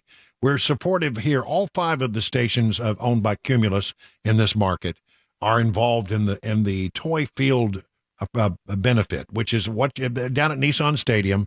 The idea is to bring in a toy for some deserving kid who won't have a toy otherwise. And people are responding in a big way. Let's check in with Matt Murphy, who's down there right now, as things are starting to wrap up and the evening rush is on its way. How's it going, Matt? It's going great, Brian, and you still have plenty of time, just less than an hour to get down to Gate 1 at Nissan Stadium for the big toy field presented by A.O. Smith.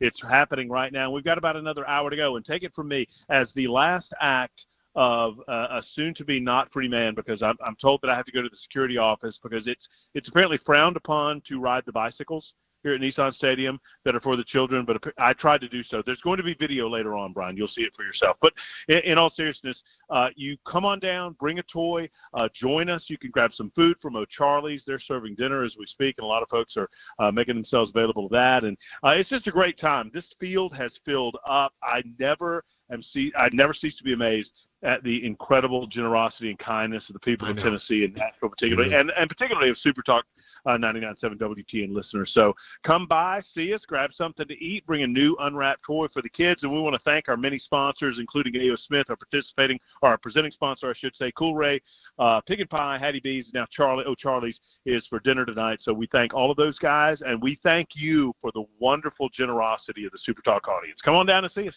Well, I need to clean up one thing. First of all, before you go, I told you that it was Free Pie Tuesday. It's actually Free Pie Wednesday. I had it wrong.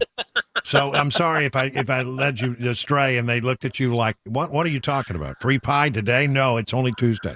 But the other thing I want to say is let's talk also about the desire to find a gift perhaps for some elderly person who might not otherwise get anything on the holiday.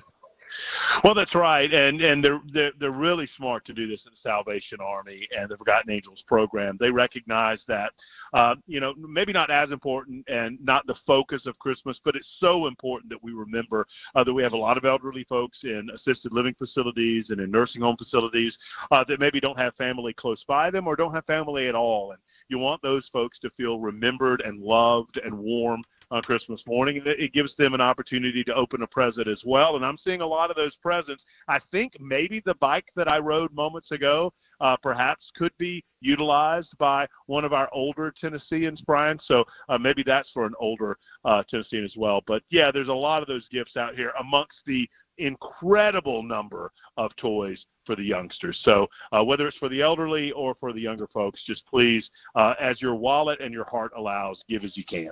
All right. Thank you, Matt Murphy. We really appreciate you reporting there and bringing us up to speed on this, I think, really noble effort that goes on every year to benefit kids who otherwise won't have much of a Christmas. So do what you can. I know I'll echo the sentiments of Matt Murphy that I know that the folks who are listeners of this radio station are generous beyond measure. We see that each year when we do our radiothon for the Nashville Rescue Mission. And so, we don't ever make many requests of you, but if you can, if you feel so led and you feel like you can, if you've, been blessed in life, do what you can for those who are still struggling a little bit so that, the kids can have a good Christmas. All right. I want to move on to some stories here. Let me bring you some Tennessee news. Mount Juliet. Not far from where I live here in Bucolic, Watertown. I used to live in Mount Juliet, love the town. Interesting story that I found on WKRN's website. The Mount Juliet police say that the crime that they have, the vast majority of crime that they deal with on a daily basis does not originate in Mount Juliet. I think Mount Julietans, I guess that's a Mount Juliet residents. What do you call them? Mount Julietites? That's a mouthful, either way you put it. I'm not sure the residents of Mount Juliet. There you go. Yeah. They are good God-fearing people, and they believe in law and order and all that kind of stuff. But still, they deal with a lot of crime. In the Mount Juliet Police Department does, and they say, you know where it comes from? It all comes from Nashville. On Sunday, 2 juveniles out of Nashville were charged with they found stolen car keys and credit cards. One example comes from a few weeks ago. Online marketplace meetup turned into a shootout. I've talked about this at the Mount Juliet parking lot up in Providence, where there was, it's like the Wild West there in the Target parking lot, and a bullet hit a window at the nearby Red Robin. The young people going to get their cheeseburgers were interrupted by a shootout. And again, the suspects took off in an SUV.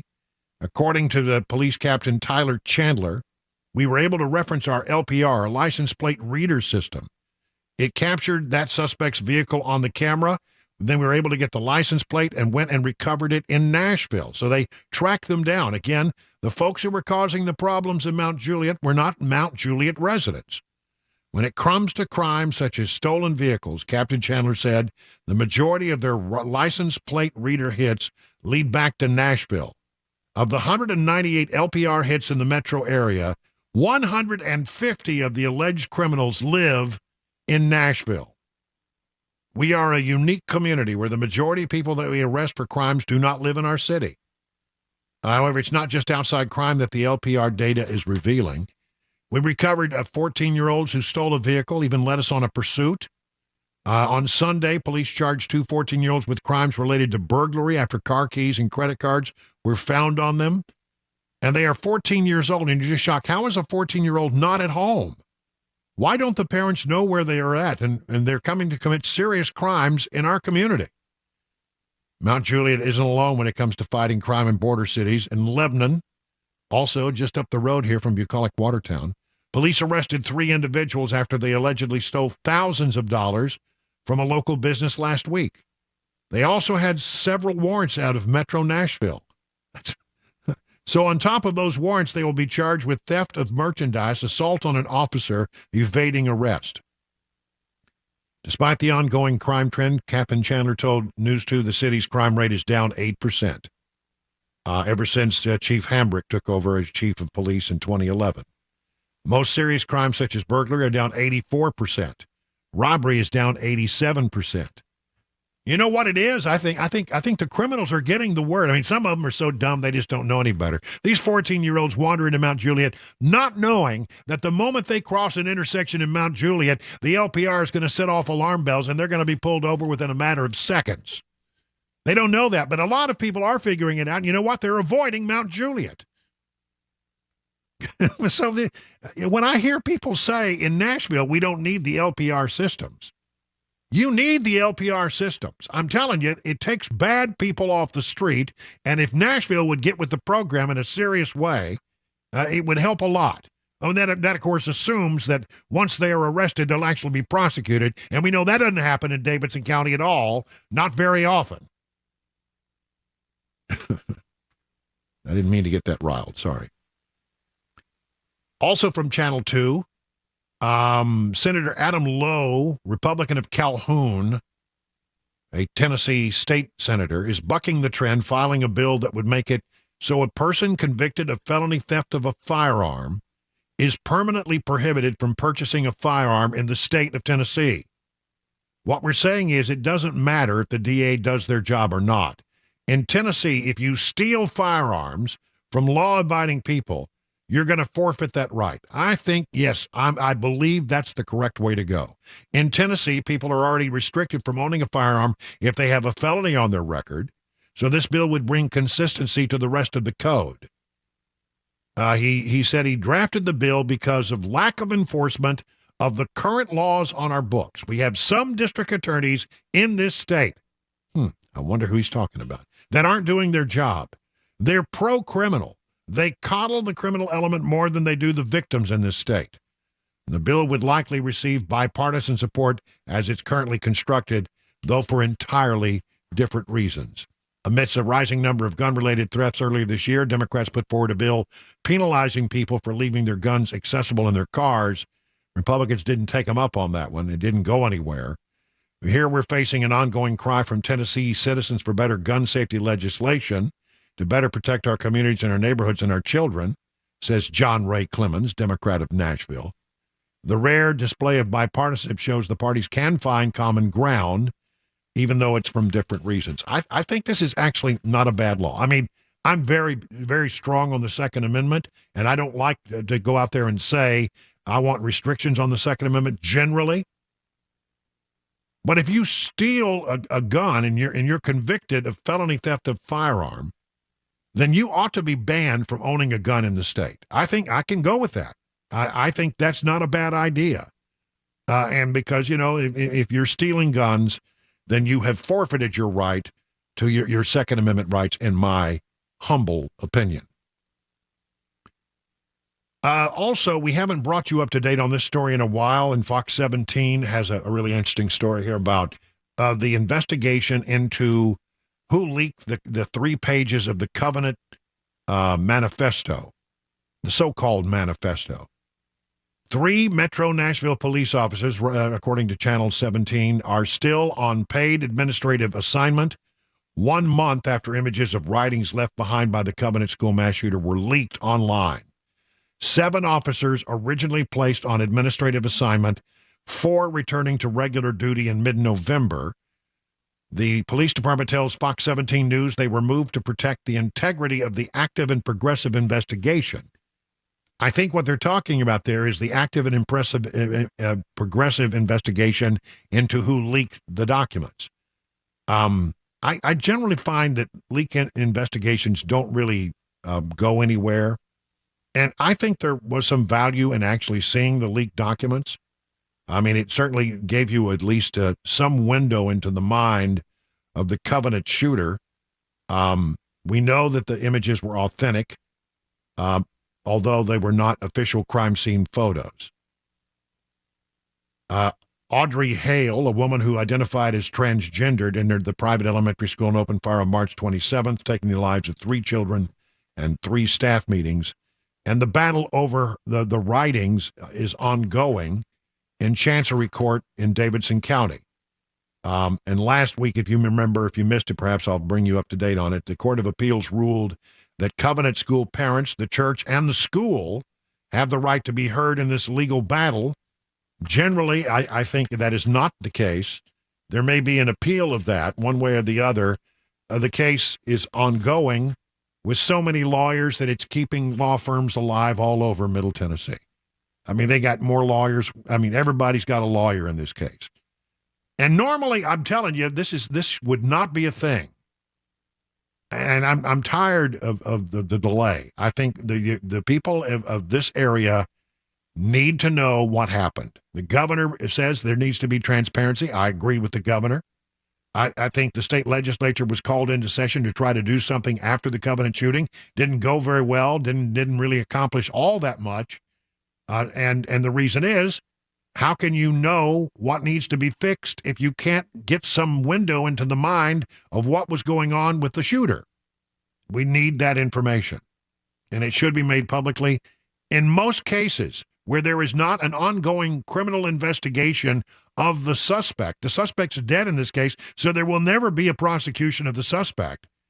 In most cases, when that's the case, they release this material within about a week. Top 2. And now we're ongoing since this happened with no information. 21 minutes now past the hour of 5 o'clock.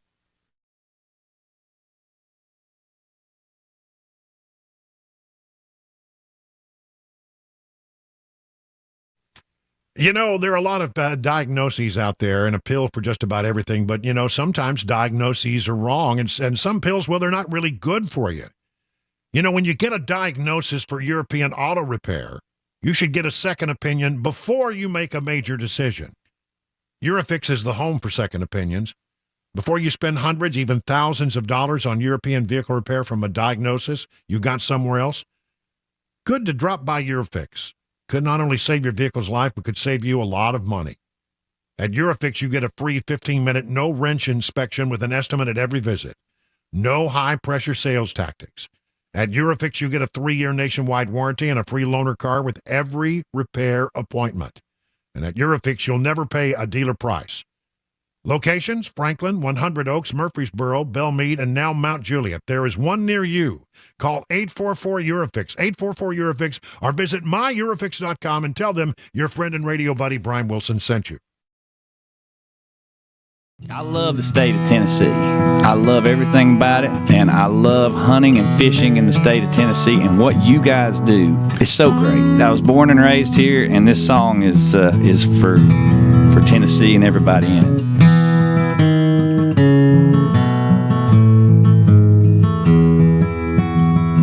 Well, I have roamed across the land, and I have sailed deepest sea. When I've drawn my last breath, do this one thing for me. Say, won't you take me back to Tennessee, where southern streams are flowing free. Me and mine, Lord, will always be right at home in Tennessee. Right at home in the woods of Tennessee. Right at home in Tennessee. Awesome.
The truce is over in Gaza. President Biden making an interesting comment regarding his running for re-election and fire in Tennessee. Those stories coming up 30 minutes after the hour of 5 o'clock. I'm Mac Maury on Super Talk 99.7 WTN.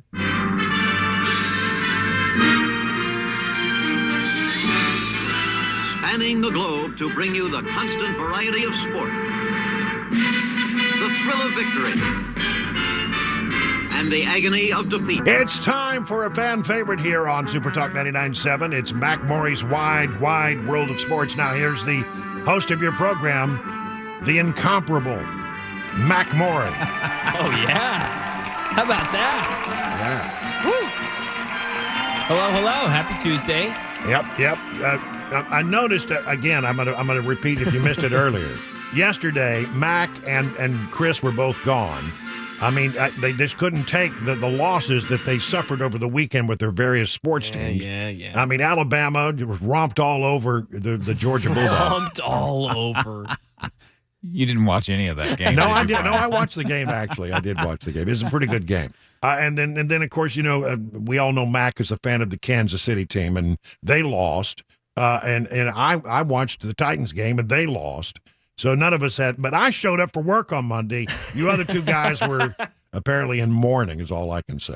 So we got a lot to catch up on. We got a lot to catch up on. I'll start with the Titans. You mentioned the loss. A good loss, though. I mean, I know there's maybe no such thing for a lot of fans, but that was a tightly contested matchup against a team that has some more talent right now. I mean, and they just have some more experience. That's just the Indianapolis Colts just have an older team, a more experienced football team right now. Maybe not as far as coaching's concerned. They have a rookie head coach, but he's been fantastic. But from the quarterback position, Gardner Minshew's been in the league for a few years. He's their second string, and he's just a good point-and-shoot guy, got some athleticism, got some real moxie. They won in overtime 31-28 against the Tennessee Titans. And news coming out of Titans today, they waived third-round pick linebacker from 2021, Monty Rice. And Monty Rice followed up that headline with one of his own, tweeting right after that happened, "Thank God." Oh, wow. That's not good. Yeah, that is not good. That's the second Titan on defense specifically to get waived, and then tweet something of that nature like, "Thank you, sweet, finally," something of that sort. So that's not what you want to see. No. And again, I mean, a third-round pick. There's 7 rounds. Third-round pick out of 2020. This isn't 2015. 2021. Used a third-round pick. He is not on the team anymore. I mean, that's huge. Those third-round picks, fourth-round, fifth-round picks, I mean, those are what really carves out a team for the next few years. That rookie contract's 3 years. You want to get that re-signing, and we haven't even made the whole rookie contract for this linebacker in Monty Rice. Wow. Now he's already waived. So those are sorts of things where you look at this Titans team and go, how did we get here? That's how.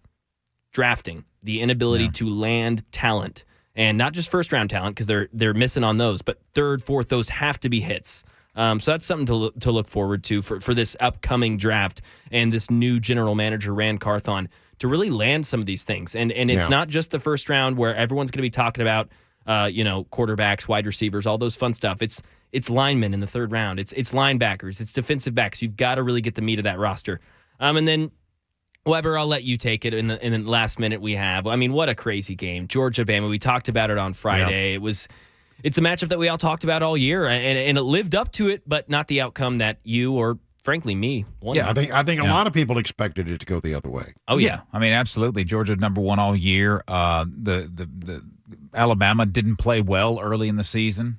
Kind of hit and miss here and there, but they got better as the season went on. I did say it on Friday, though, that Alabama could win that game, but I thought if they did win, it would be close, and it ended up being very close. It's one of those things where you just, as a Georgia fan, I'm watching it thinking, I mean, there's nothing, I can't really be mad. I can be a little upset because I thought maybe Georgia wasn't as aggressive on offense as they could have been. They had a few too many penalties. A very costly one was the one that could have, in theory, cost them 3 points.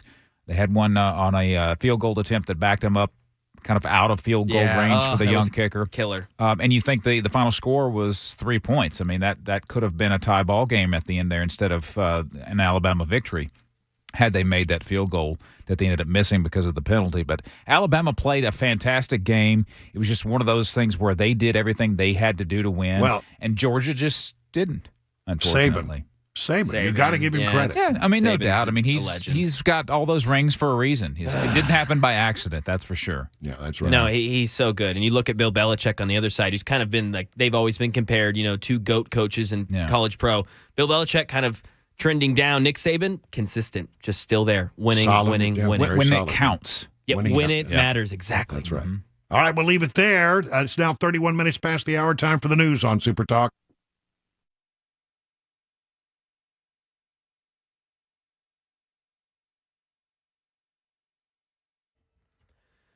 .531, I'm Mac Morey with your top stories. 50 degrees, cloudy. We've got some showers possibly headed our way in the mid-state here tonight. Full weather forecast, latest traffic report on the way. 5 minutes Israel's military describes the fighting in Gaza today as the most intense since its ground offensive began. Hamas continues to hold hostages, including Americans.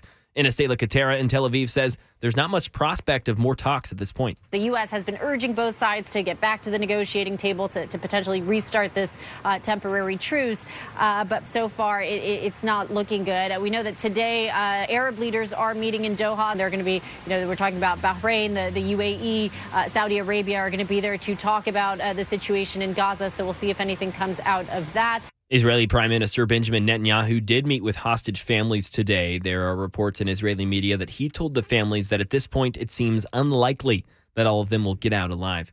Some news here in the States. President Biden tonight telling supporters that he might not be running for re-election if Donald Trump was out of the race. Andy Field has the latest. It was a stunning comment. The president, according to poll reports, telling a close to the public fundraiser, quote, "If Trump wasn't running, I'm not sure I'd be running, but we cannot let him win." President Biden's advisors telling ABC News Mr. Biden was simply making it clear the threat he thinks Donald Trump poses to democracy. Earlier this year, the president told ABC's Mary Bruce that he thought he would want another 4 more years, even if Mr. Trump was not in the race.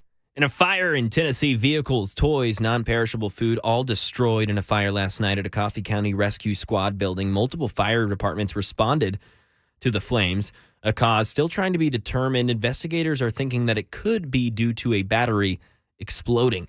That is the latest news. Weather's next. I'm Mac Morey, WTN News.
Big news from the folks at DT McCall's. If you've been thinking about buying a gun safe but putting it off, you need to take action now. By the way, what dad wouldn't like to have a gun safe for Christmas? They're sales tax free, by the way. That's right, sales tax free. It's hunting season, so be sure you're keeping your gun safe when you're not in the tree stand with a gun safe from DT McCall's. Did you know that DT McCall's is the largest Liberty Safe dealer in Tennessee?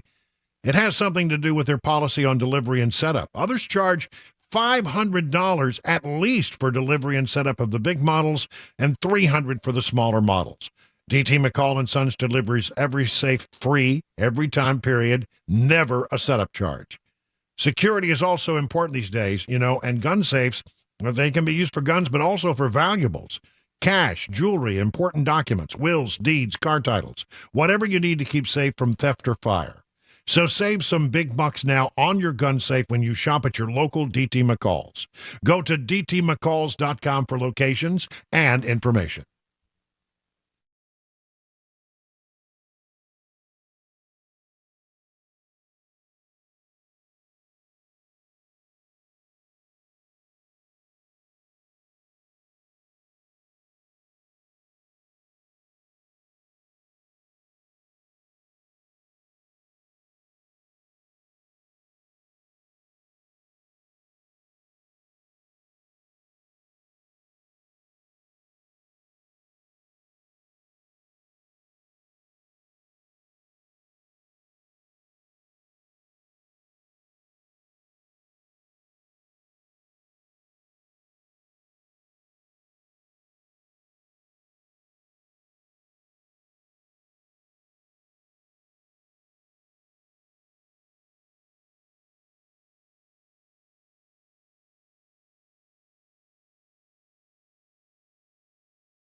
39 minutes now past the hour of 5 o'clock. You're listening to The Drive on this 5th day of December. I'm Brian Wilson in the chair and on the air. On Capitol Hill today, there was a hearing with the director of the FBI, Christopher Wray. Now, I've got big issues with the FBI.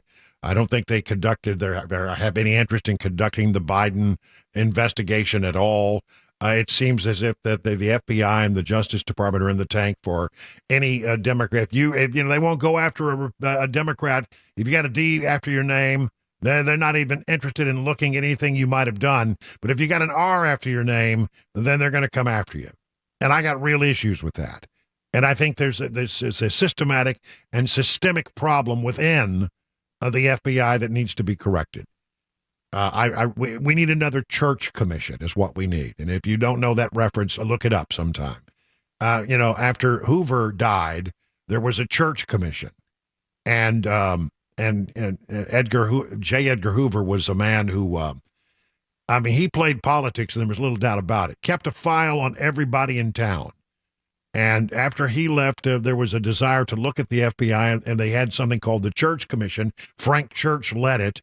And it was a bipartisan commission that looked at the FBI, and they basically caused a great change in the way that the FBI operated.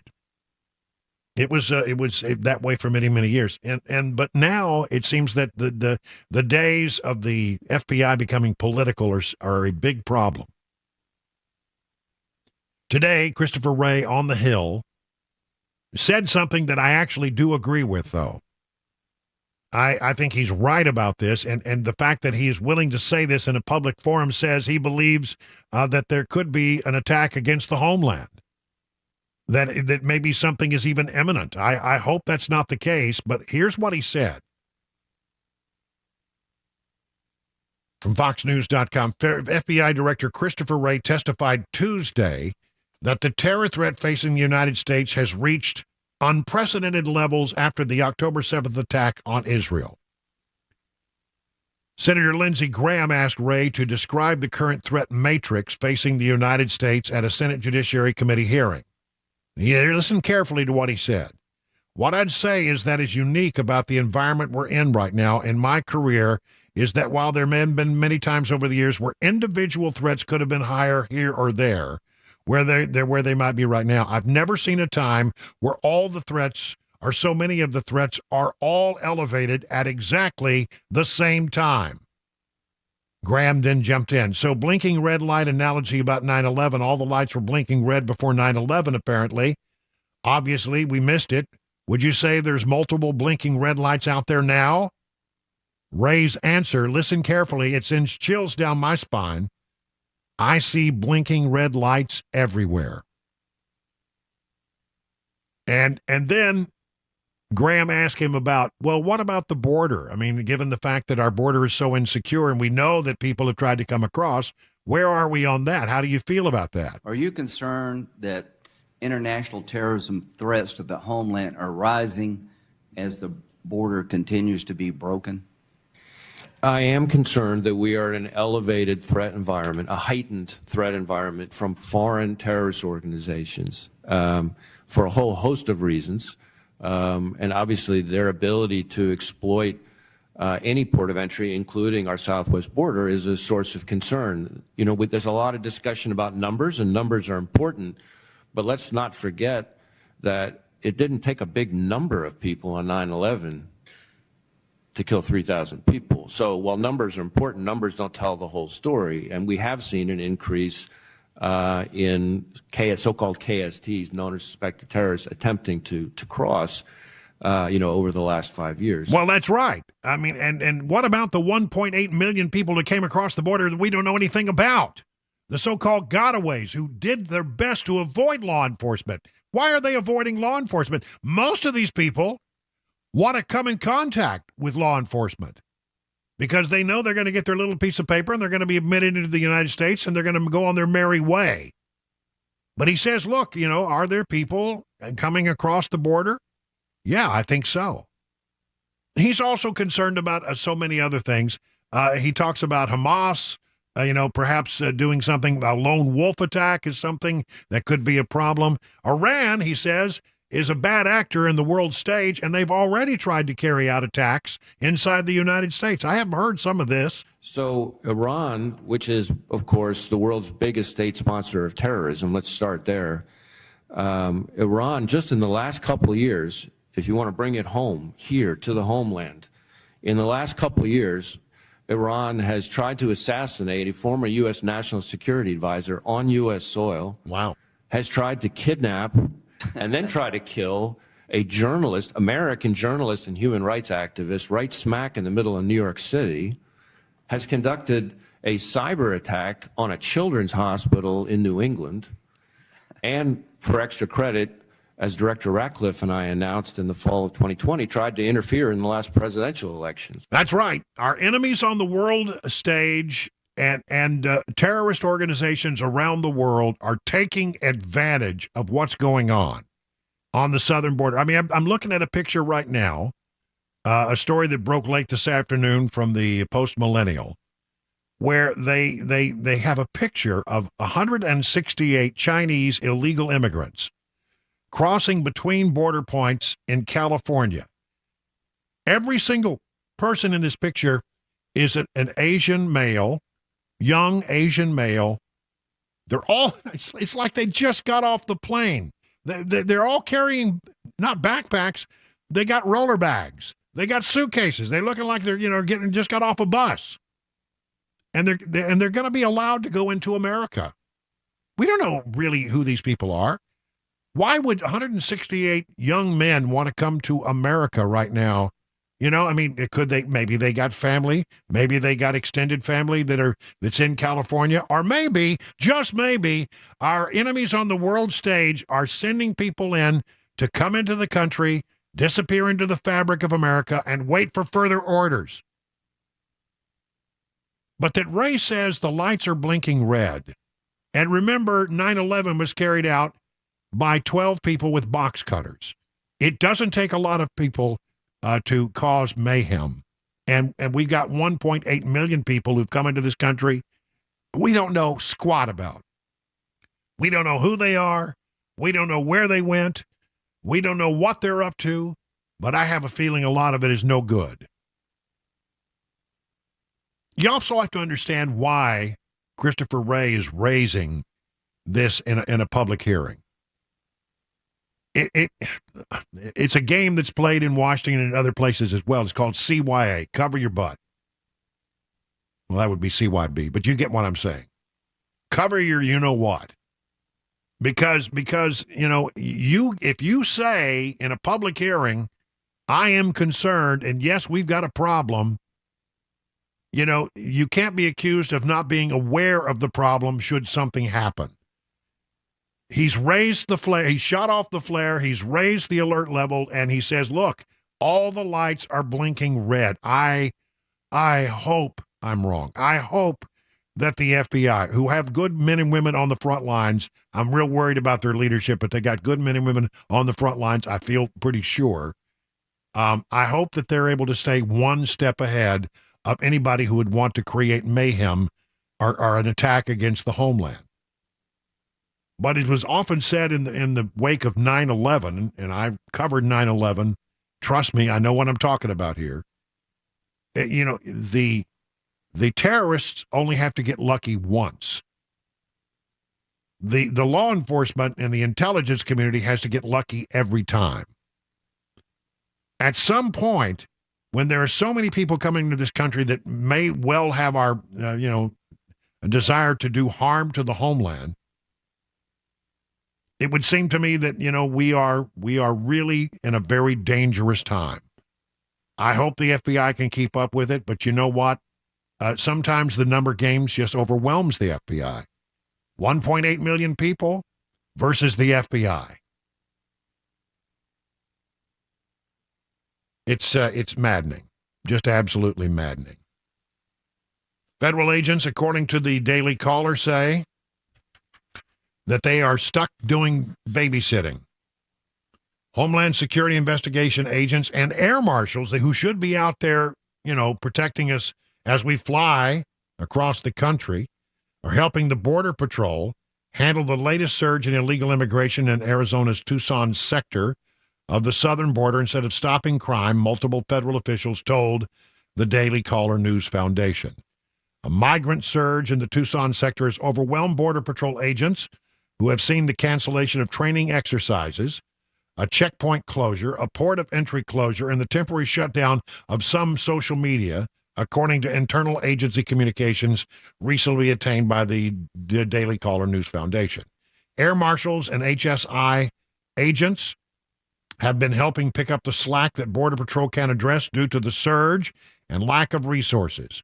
2 Border Patrol agents and a federal law enforcement official with knowledge of the situation have said. One Border Patrol agent familiar with the situation says that HSI, Homeland Security Investigations, is essentially babysitting. So listen to me when does this not drive you crazy? Here you have Christopher Wray saying, I'm worried about an attack against the homeland. And the people who are supposed to be investigating and protecting the homeland, the people at Homeland Security Investigations, are out there babysitting the immigrants that are flowing across the border. They're not doing their jobs. Am I the only one who looks at this and said, this is a recipe for disaster? It is. It is.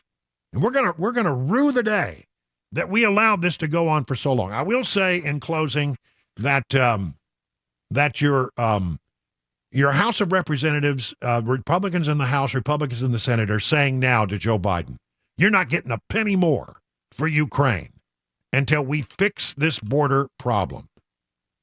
They've got something that Joe Biden wants, which is money for Ukraine, but the Republicans are apparently standing very strong on this. We're not going to give you 1 red cent until you start to fix the border situation. 51 minutes past the hour of 5 o'clock.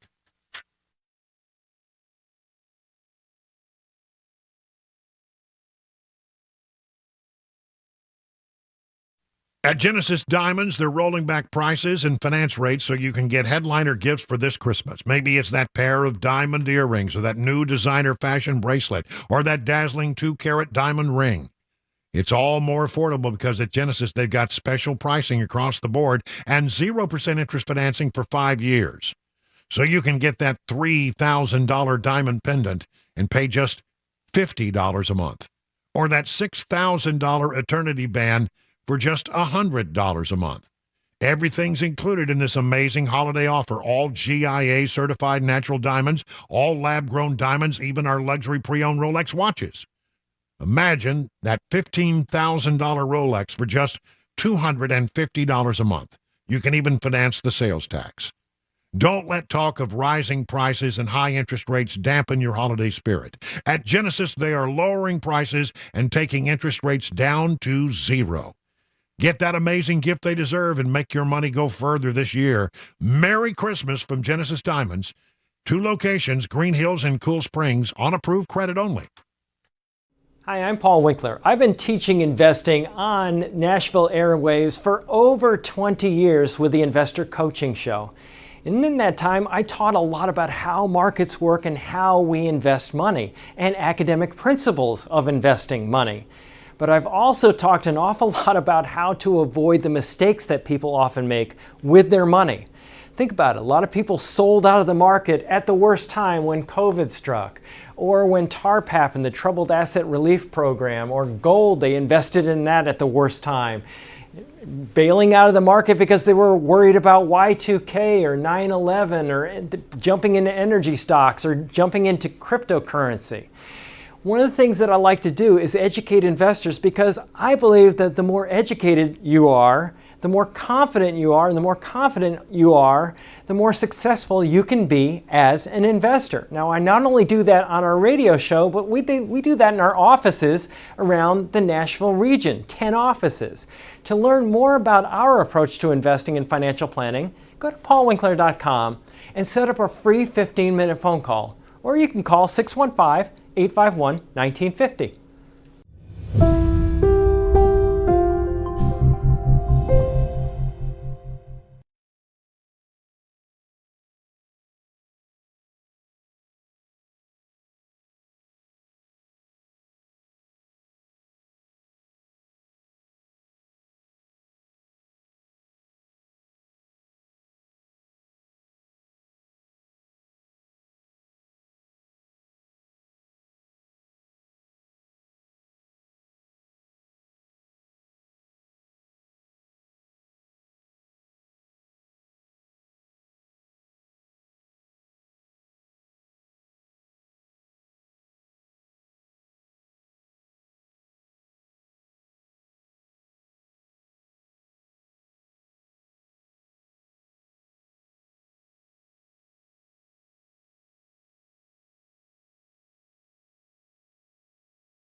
Let me tell you about the Wellness Institute of Nashville. Now is the time to leave pain in the year 2023 and get on the right path for 2024 at the Wellness Institute of Nashville. Their 2023 special is in its final month. I mean, we're wrapping it up, folks. Take advantage of this. Dr. Kevin Mitchell and Dr. Ashley do their own x-rays. Then you get your first treatment for $23 with state-of-the-art therapy and equipment. You are more than a number at the Wellness Institute of Nashville, and they care about helping you to get pain-free. So starts with a phone call to this number, 615-246-5009. Again, 615-246-5009. Learn more at painisbad.com.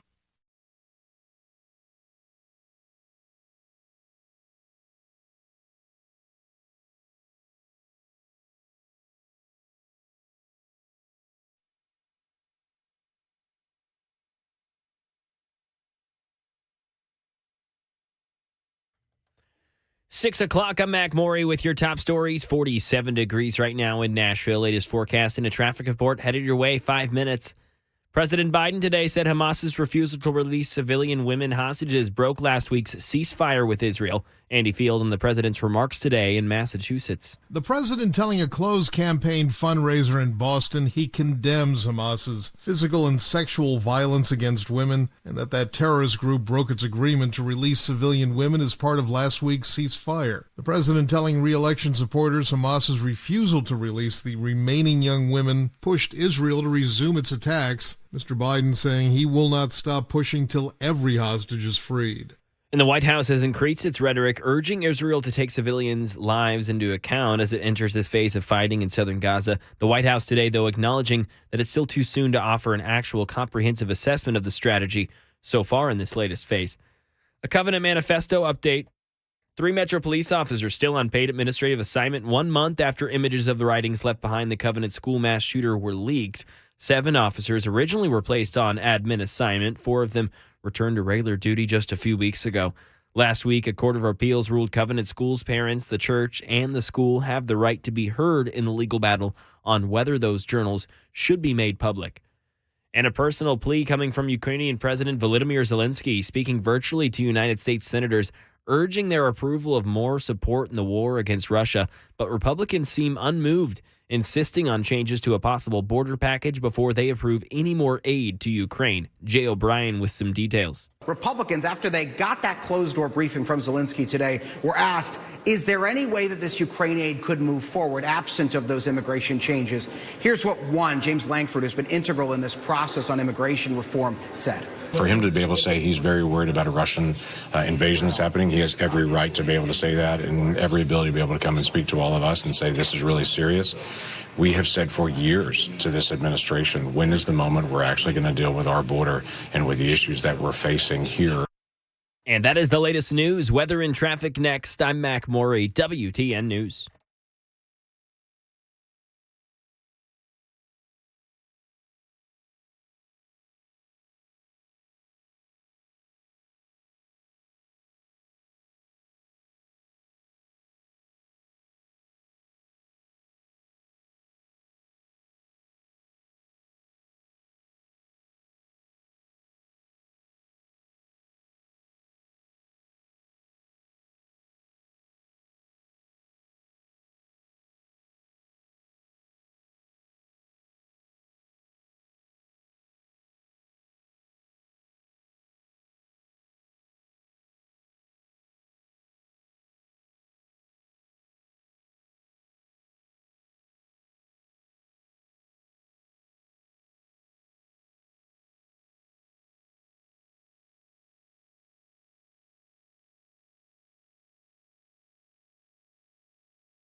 Good evening, everyone. It is 7 minutes past the hour of 6 o'clock on Super Talk. It is time for one more hour of the drive before we hang it up for the day.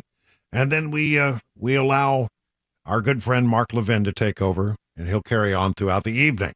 So, let's buckle down here. We got a lot of stuff we haven't been able to squeeze in yet. A lot of stuff that you need to know about so that you can arrive home as one of the best informed people in your family. Unless they've been sitting and listening to the radio while you were on the way home, then they'll already know the stuff. They're like, yeah, I know. Yeah, you go, yeah, you think I don't listen? They were huddled around the radio there at the house. The warm glow of the radio. Well, anyway, we got a lot of stuff we need to cover. This Representative Pramila Jayapal, a member of the squad, she has been coming under a tremendous amount of criticism for something she said in an interview on one of the Sunday talk shows about how she compared, what Israel is doing, and they said, there's some moral equivalency because of what Israel is doing when she was asked about the sexual attacks, the sexual violence that was leveled by Hamas against Israeli women, and so she released another statement and she doubled down on it. I can't believe she's doing this. She's come under criticism even from her own party. But nonetheless, she said, let me be completely clear again that I unequivocally condemn Hamas' use of race and sexual violence as an act of war. This is horrific, and across the world we must stand with our sisters, family, and survivors of rape and sexual assault everywhere to condemn this violence and hold perpetrators accountable. And if she'd stopped there, it might have been okay. But there's with this woman, and with everybody, there's always a but. Or all the Democrats, it's everybody who gets questioned about this, they squirm like we can't say something definitively about the rape of Israeli women at the hands of Hamas is bad, it's horrific, it's bad. It should not be tolerated. They always have to add however or a but. But on the other hand, this is literally what you hear from all the Democrats who are asked this question. However, she says, she pledged to continue speaking out about these issues and how we can achieve a long-term political solution. Many on all sides are feeling abandoned and unseen, and it's important to acknowledge all that pain. Okay, you can't have it both ways. Either you condemn the action or you don't condemn the action. But there's not a however, there's not a but, there's not a for, there's not a thing where, well, on the other hand. Rape and sexual violence against Israeli women calls for nothing less than unequivocal condemnation, said Representative Richie Torres, a Democrat of New York, and he's right. They're squishy. The Democrats are squishy on this. They cannot unequivocally support, Israel, which suffered an unprovoked attack on October 7th. And there's no way that they can just unequivocally say that was wrong because they have political concerns. Karine Jean-Pierre was on the View. And of course, they slobbered all over her, as you would expect. Most of the questions were softball, but there was one question about why can't you denounce what Jayapal has said. The House Democrats are planning to introduce a resolution this week, both condemning the use of rape and war against Israeli women, seemingly in response to Progressive Caucus Chairwoman's comments this past weekend. Rep. Jayapal basically saying we need to be balanced in our criticism, which was interpreted by many, myself included, to downplay the horrors of the actions of October 7th. Does the White House support this resolution, and do you think the representative needs to clarify her remarks? So, look, I'm going to let the representative speak for herself. I just can't speak for her. I speak for the President of the United States. I am the White House press secretary, obviously, so that's who I speak for. And what I can say, and I said this in Sarah's question when I answered it, which is, it is, when it comes to rape, that's reprehensible. When it comes to using rape as a weapon of war, that's reprehensible. We are very, very clear about denouncing Hamas's actions, and that's what the president has been clear about, and that's, as administration more broadly, we're going to continue to be really, Do you think because of her perch, though, as a progressive leader, she should clarify her remarks? I speak for the president. She has to speak for herself. She can't bring herself to condemn what Jayapal has said. She just can't find. And you know why? Because they're worried politically that this is backfiring. They've seen the protests on the streets of America. Young, misguided Americans are out there supporting Hamas. And they realize that most of those people would be normally Democrat voters. They're concerned about Arab voters in Michigan and Minnesota, two states that the president can't afford to lose in his search for electoral college votes.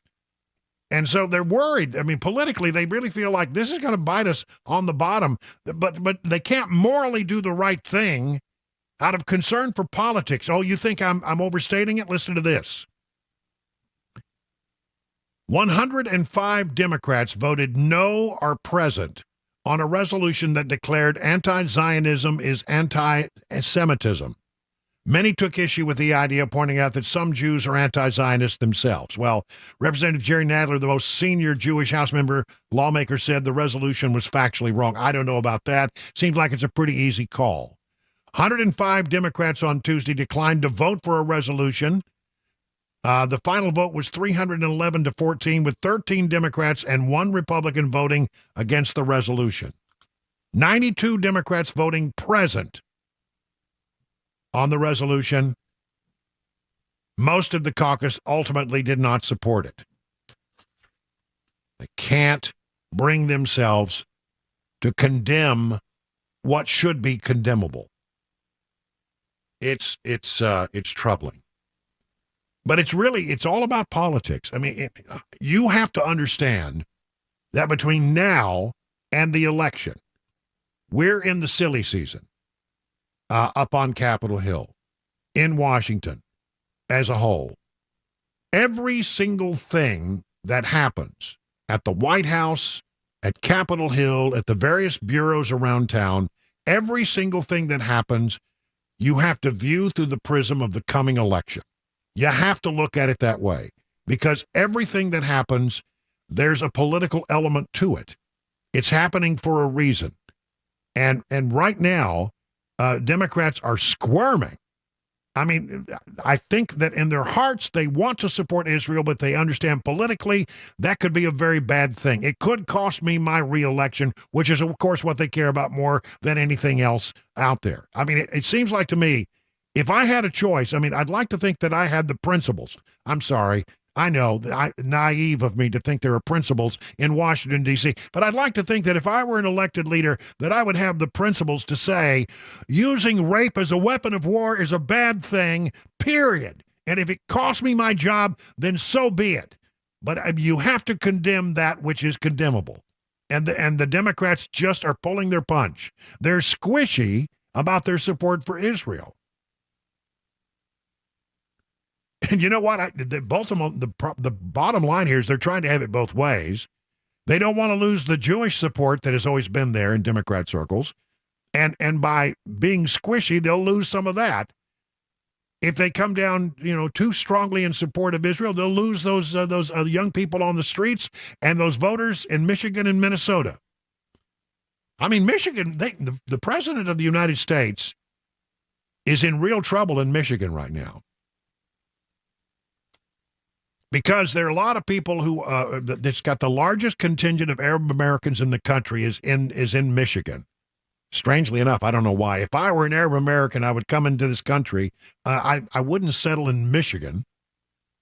I'd settle in someplace warmer. But that's just me. I don't know. But they're in Michigan and by the droves, and they're, by the way, a great number of them in Minnesota as well. 2 states that you need if you're going to put together the electoral math to become the next president of the United States. And they're really worried about losing those voters. So that's why they're being squishy. You can there's always a reason for what they do if you just look at it through the prism of the coming election. Just nuts. That's nuts. Let's see. Yeah, I got one other story I'd like to get to here before we run out of time. Today we learned that the national debt it has reached to the point where each American, each man, woman, and child in America, in order to pay off the national debt, would have to come up with $100,000. The rapidly growing debt of the U.S. federal government has hit another milestone, topping more than $100,000 in debt per person. While the U.S. population and the U.S. national debt are large numbers that are difficult to calculate, the rough debit estimate and rough population estimates tend to be about $100,000 of federal debt per person in the United States. The U.S. Census Population Clock estimates the U.S. population nearly 336 Americans. Well, they're not all Americans. There's a population in here of 336. Meanwhile, the U.S. Treasury Department estimates the national debt is nearly $34 trillion. The national debt is $34 trillion. Do the math.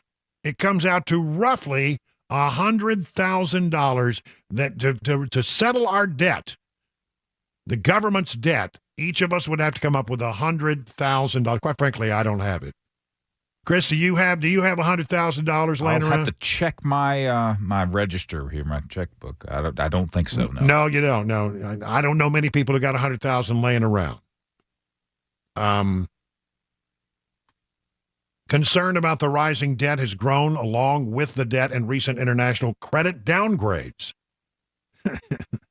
The federal government received a credit downgrade from Fitch Ratings, one of the top international credit rating agencies in the world.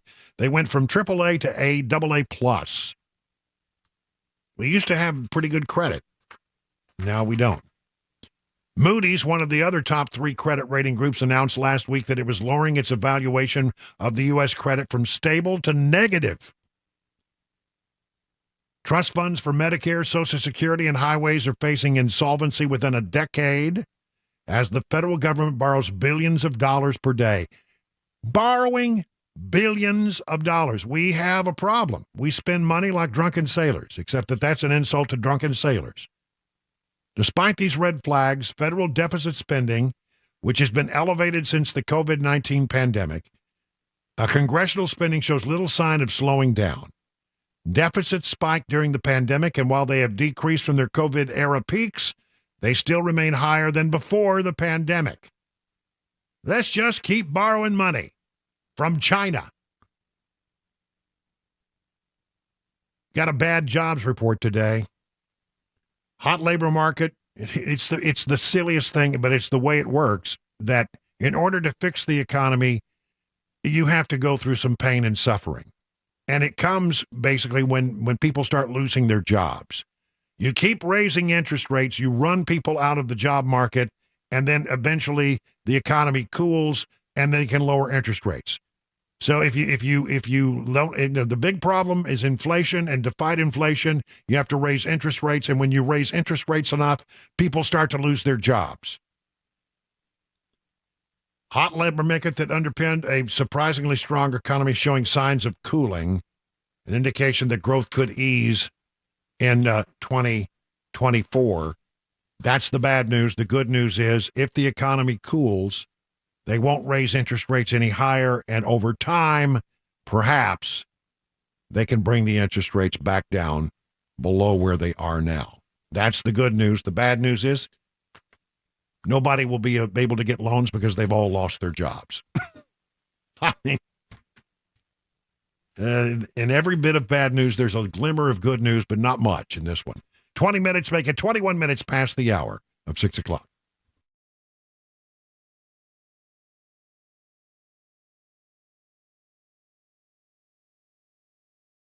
If you're in the market for a pole barn, you got to check out the folks at Stoltz Co., the 2 guys you need to talk to. I talked to one of the Stoltz Co. brothers the other day, and he says a lot of people are calling in, and I can understand why.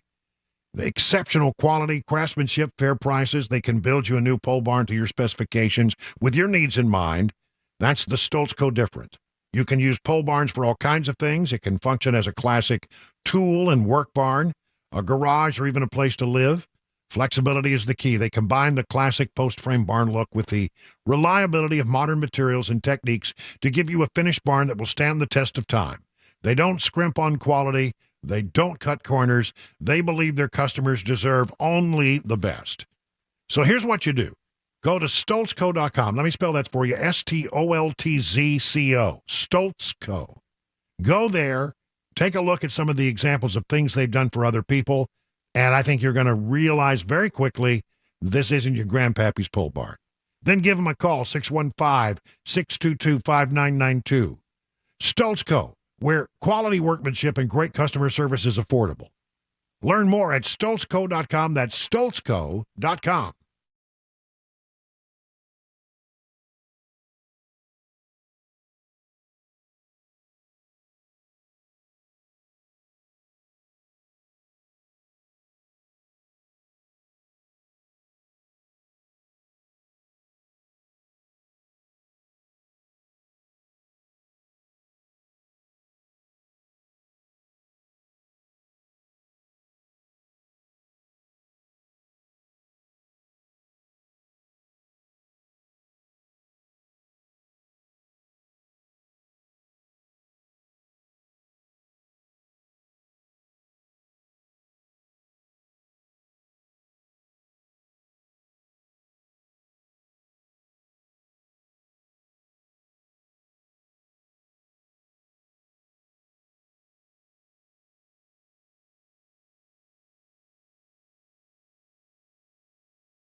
Hey, it's 26 minutes now past the hour of 6 o'clock on Super Talk 99.7. I'm Brian Wilson, your friend and radio buddy. We've got a little over 30 minutes here to keep going till we hand it over to Mark Levin, the great one. And I want to mention, you heard the promo there just a moment ago with Dan Mandis. There is still an opportunity for you to spend some time with your friends from WTN. Dan Mandis, Chris Hahn, Matt Murphy, Brian Wilson will all be broadcasting live from Cedar Creek Marina in Mount Juliet. Yep, we're gonna go to Mount Juliet. That's Thursday from 4 until 8 p.m. And I looked at the weather forecast, and it's going to be pretty nice. I mean, we're outdoors. They'll have some of those big heater units and that kind of stuff, so it won't be miserable. But it actually not going to be too bad. Should be in the 50s, probably. Yeah, in the right? 50s. And apparently supposed to be a very mild evening, for this time of year. We'll be talking about the year that we're leaving behind and the year ahead. And you may say to yourself, boy, that sounds like fun. I bet tickets are hard to come by. I bet it's almost sold out. And how can I get a ticket? And I want to disabuse you of that notion, because there are no tickets, and it's absolutely free. I mean, you're on your own for your food, but there'll be good food there because it's a Cedar Creek Marina and that's a scoreboard. Good food will be had. But really, it's about fellowship. And, the last time we were in Mount Juliet, we had a hell of a turnout. I remember it was one of my, I guess it's been since about 2018, because I think it was shortly after I came here that we did the thing in Mount Juliet over at Catch 22, I remember. And we packed the place. I mean, it was more fun and met some really fun people, people I still stay in contact with, by the way. And so, I suggest that you come out and join us if you can.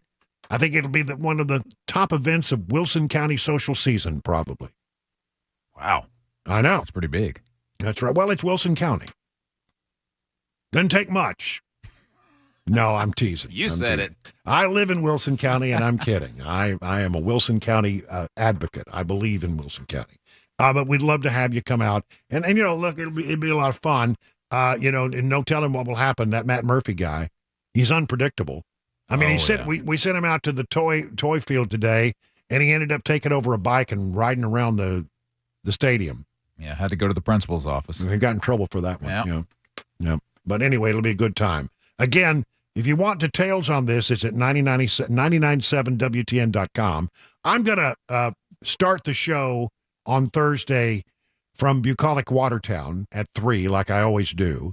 And then I'm going to give you the 3 and the 4 o'clock hour, pretty much just like we regularly do. Then about 5 o'clock, the guys will be over there, and they'll check in with us, and then they'll take over from over at Cedar Creek, and then I'm gonna buzz over there.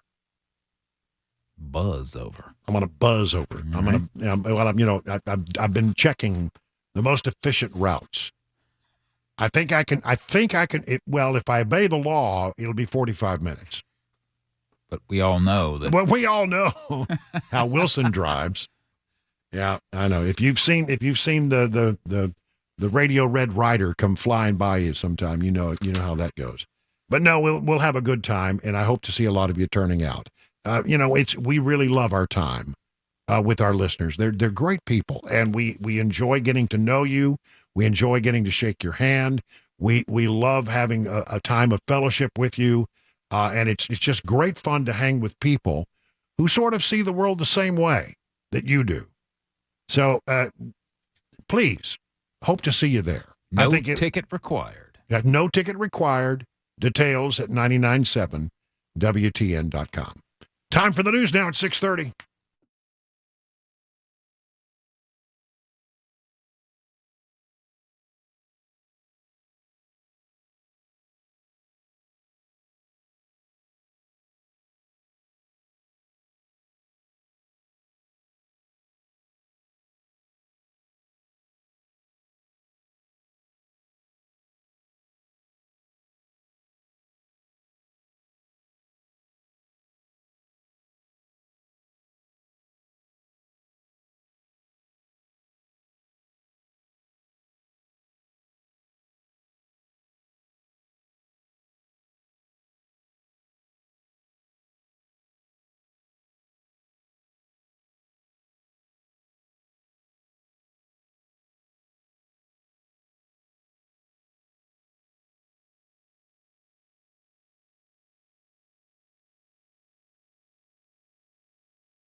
So how are you faring in this rough and tumble market? The experts at Beacon Capital Management understand it can be a little scary, but here's the thing.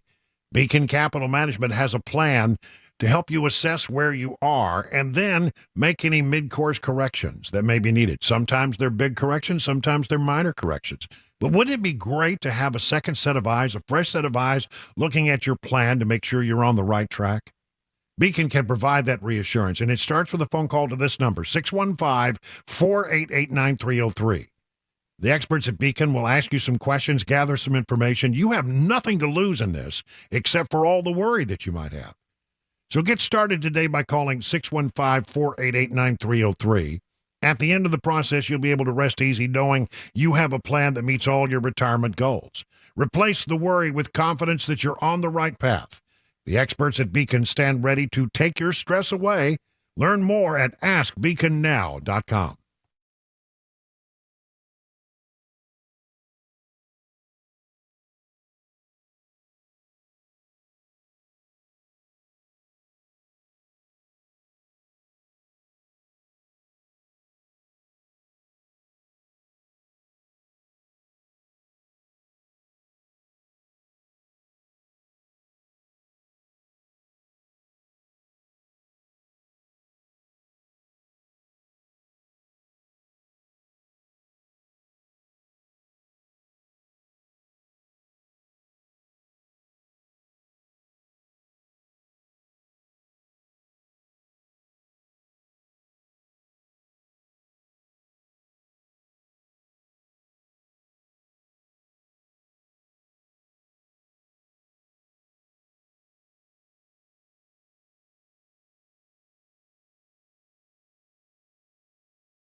"37 minutes now past the hour. We've just got about another 27 minutes and change. No, 23 minutes and change.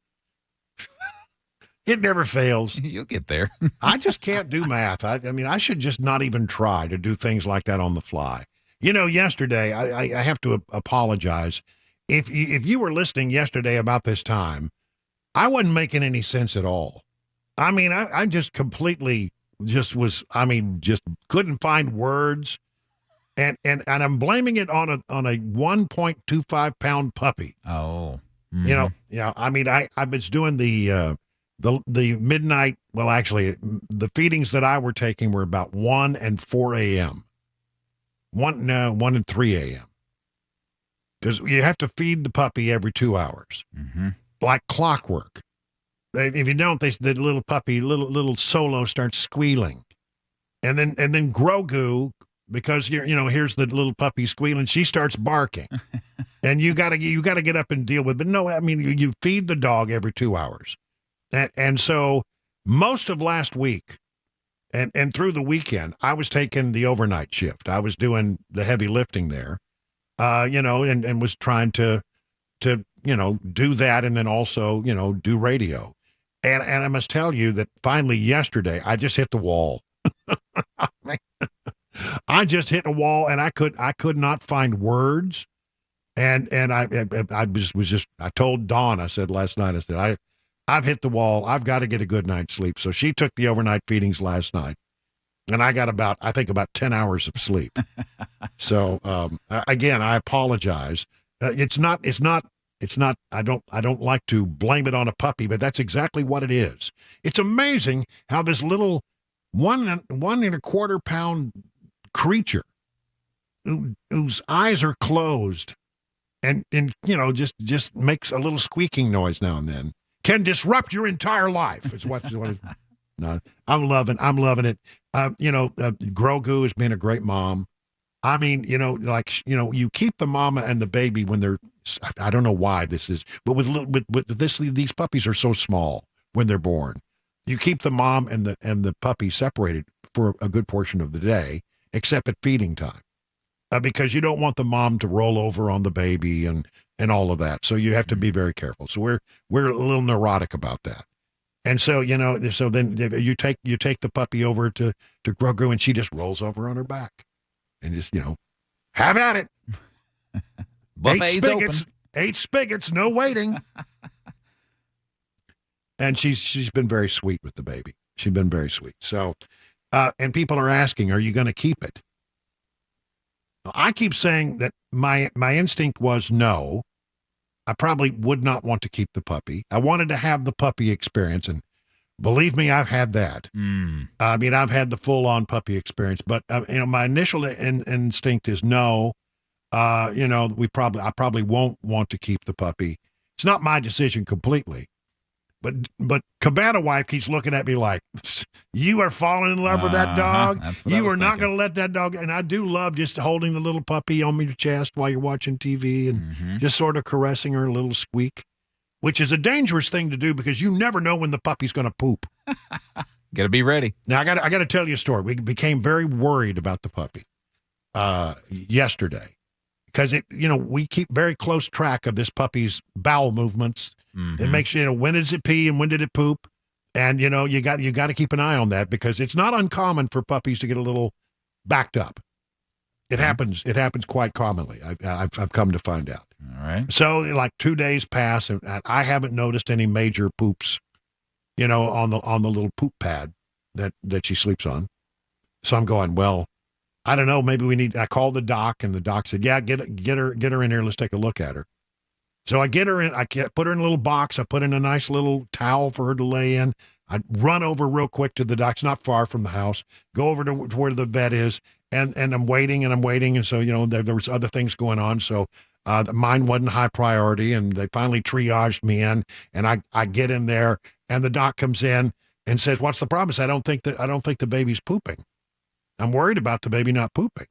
And he says, well, she is fat as a tick. The dog is just like the roly-poliest thing you ever saw.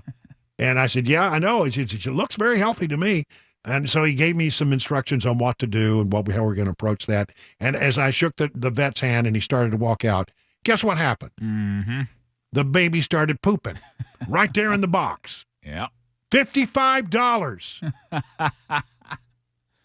to see the vet. And, and basically, if I had just stayed home, apparently it would have happened on its own. That's how those things work sometimes. $55 to ask the doc why my baby's not pooping, and then the baby poops. Bless her heart. I'm not too upset about it, but I'm telling you, it really has been a great deal of fun. And I don't know whether we'll keep her or not. But it has been a labor of love to watch this whole process. All right, enough of that. I do want to pick up on a couple of one more hardcore story that you need to know about that's going up on Capitol Hill. The investigation into Joe Biden continues. And the House Oversight Committee and the Judiciary Committee and the Ways and Means Committee are really digging in. to find out everything they can find about these transactions that came from people like China and Burisma. I mean, really bad actors all over the world were doing business with Hunter Biden. And the question is, what do they get in return? And the question, I think, will be answered eventually. They got favorable considered by the Obama administration, or they got some help from Joe Biden when he was vice president. Or maybe even now getting help now that he's president, So was there any quid pro quo? In other words, did they receive money for the family business, and did that money make its way to Joe Biden, and did he take actions in response to that? That's what the whole thing's about. It's not really about Hunter Biden. It's about Joe Biden. Well, we found out that Hunter Biden was making regular payments, automatic payments, from one of his business accounts, one of the accounts where the dirty money was coming in, directly into the personal bank account of Joe Biden, $1,388 a month. And then to cover it up, they said it was a loan repayment. Every time that the money goes into Joe Biden's account, it's labeled as a loan repayment. Why? If it's a loan repayment, you don't have to report it to the IRS. And James Comer says, apparently the $1,388 they say was for a car payment. Hell of a car. It's, of course, supposed to be a Ford Raptor. They cost about $100,000. And the numbers come out, if he's a 7-year loan, yeah, it's about right, that he was repaying his dad for buying a car or taking out a loan in his name for the car, which was a Ford Raptor truck, I guess. And a lot of people say, well, it was just repayment of a loan. That's not a big deal. James Comer begs to differ.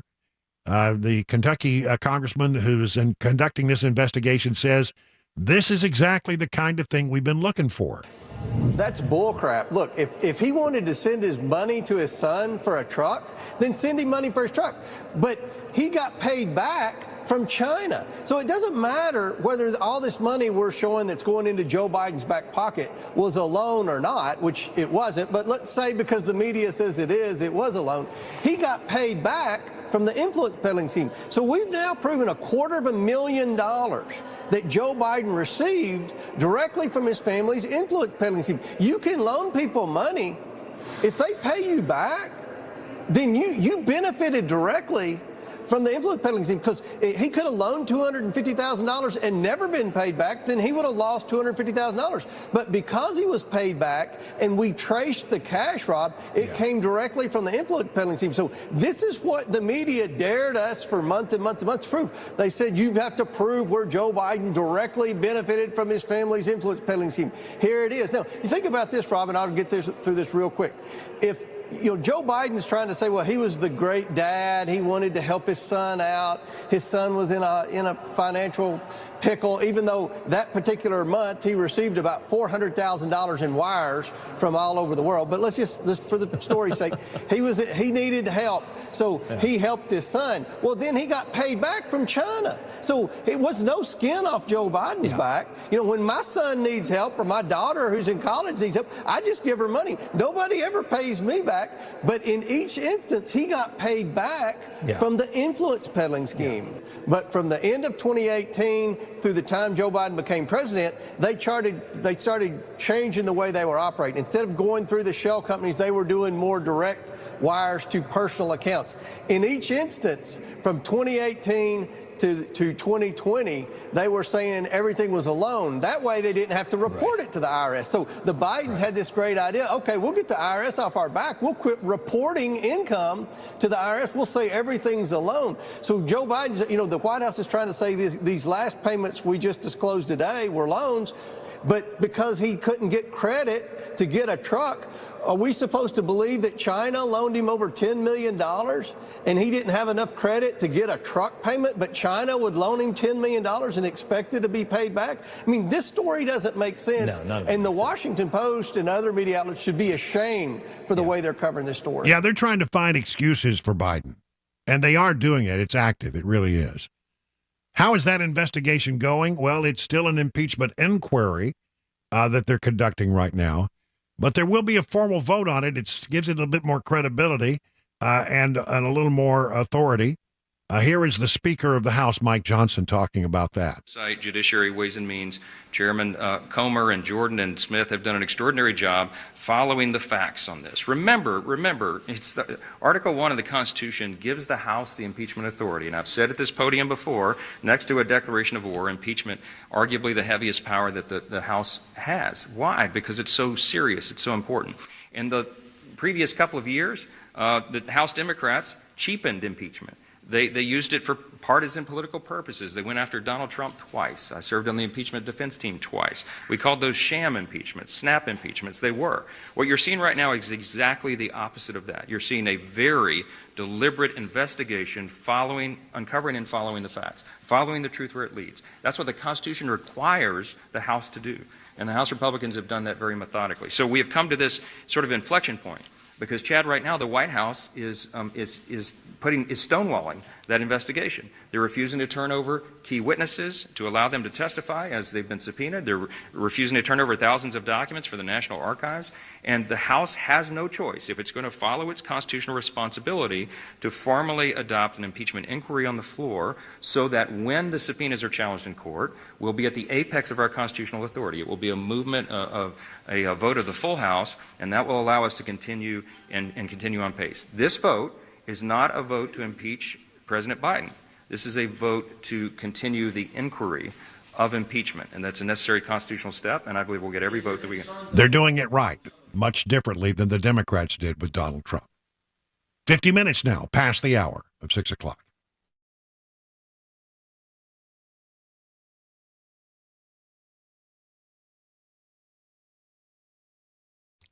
Gold, man, it's up lately. Have you noticed that gold's been used as money for millennia? It's a tried and true store of value, and it's consistent across generations. Some have observed that generational wealth has three components: land, art, and precious metals. Well, land, who can afford land right now with interest rates like they are? Art, I don't know much about art, but, precious metals, there are practical solutions. You can evaluate that. Inflation is currently decreasing the value of your money, and gold and silver can be a safe haven during uncertain economic times. You can learn all about the importance of owning precious metals by going to Nashville Gold and Coin. Maybe you have some gold that was given to you and you're just not sure what it's worth, or you're just curious about precious metals and want to learn more. They will always be available to discuss your options at Nashville's Gold and Coin.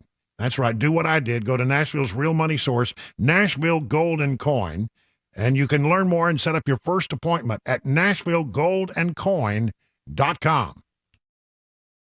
Hi, I'm Paul Winkler. I've been teaching investing on Nashville airwaves for over 20 years with the Investor Coaching Show. And in that time, I taught a lot about how markets work and how we invest money and academic principles of investing money. But I've also talked an awful lot about how to avoid the mistakes that people often make with their money. Think about it. A lot of people sold out of the market at the worst time when COVID struck, or when TARP happened, the Troubled Asset Relief Program, or gold, they invested in that at the worst time. Bailing out of the market because they were worried about Y2K or 9/11, or jumping into energy stocks, or jumping into cryptocurrency. One of the things that I like to do is educate investors, because I believe that the more educated you are, the more confident you are, and the more confident you are, the more successful you can be as an investor. Now, I not only do that on our radio show, but we do that in our offices around the Nashville region, 10 offices. To learn more about our approach to investing and financial planning, go to paulwinkler.com and set up a free 15-minute phone call, or you can call 615-851-1950.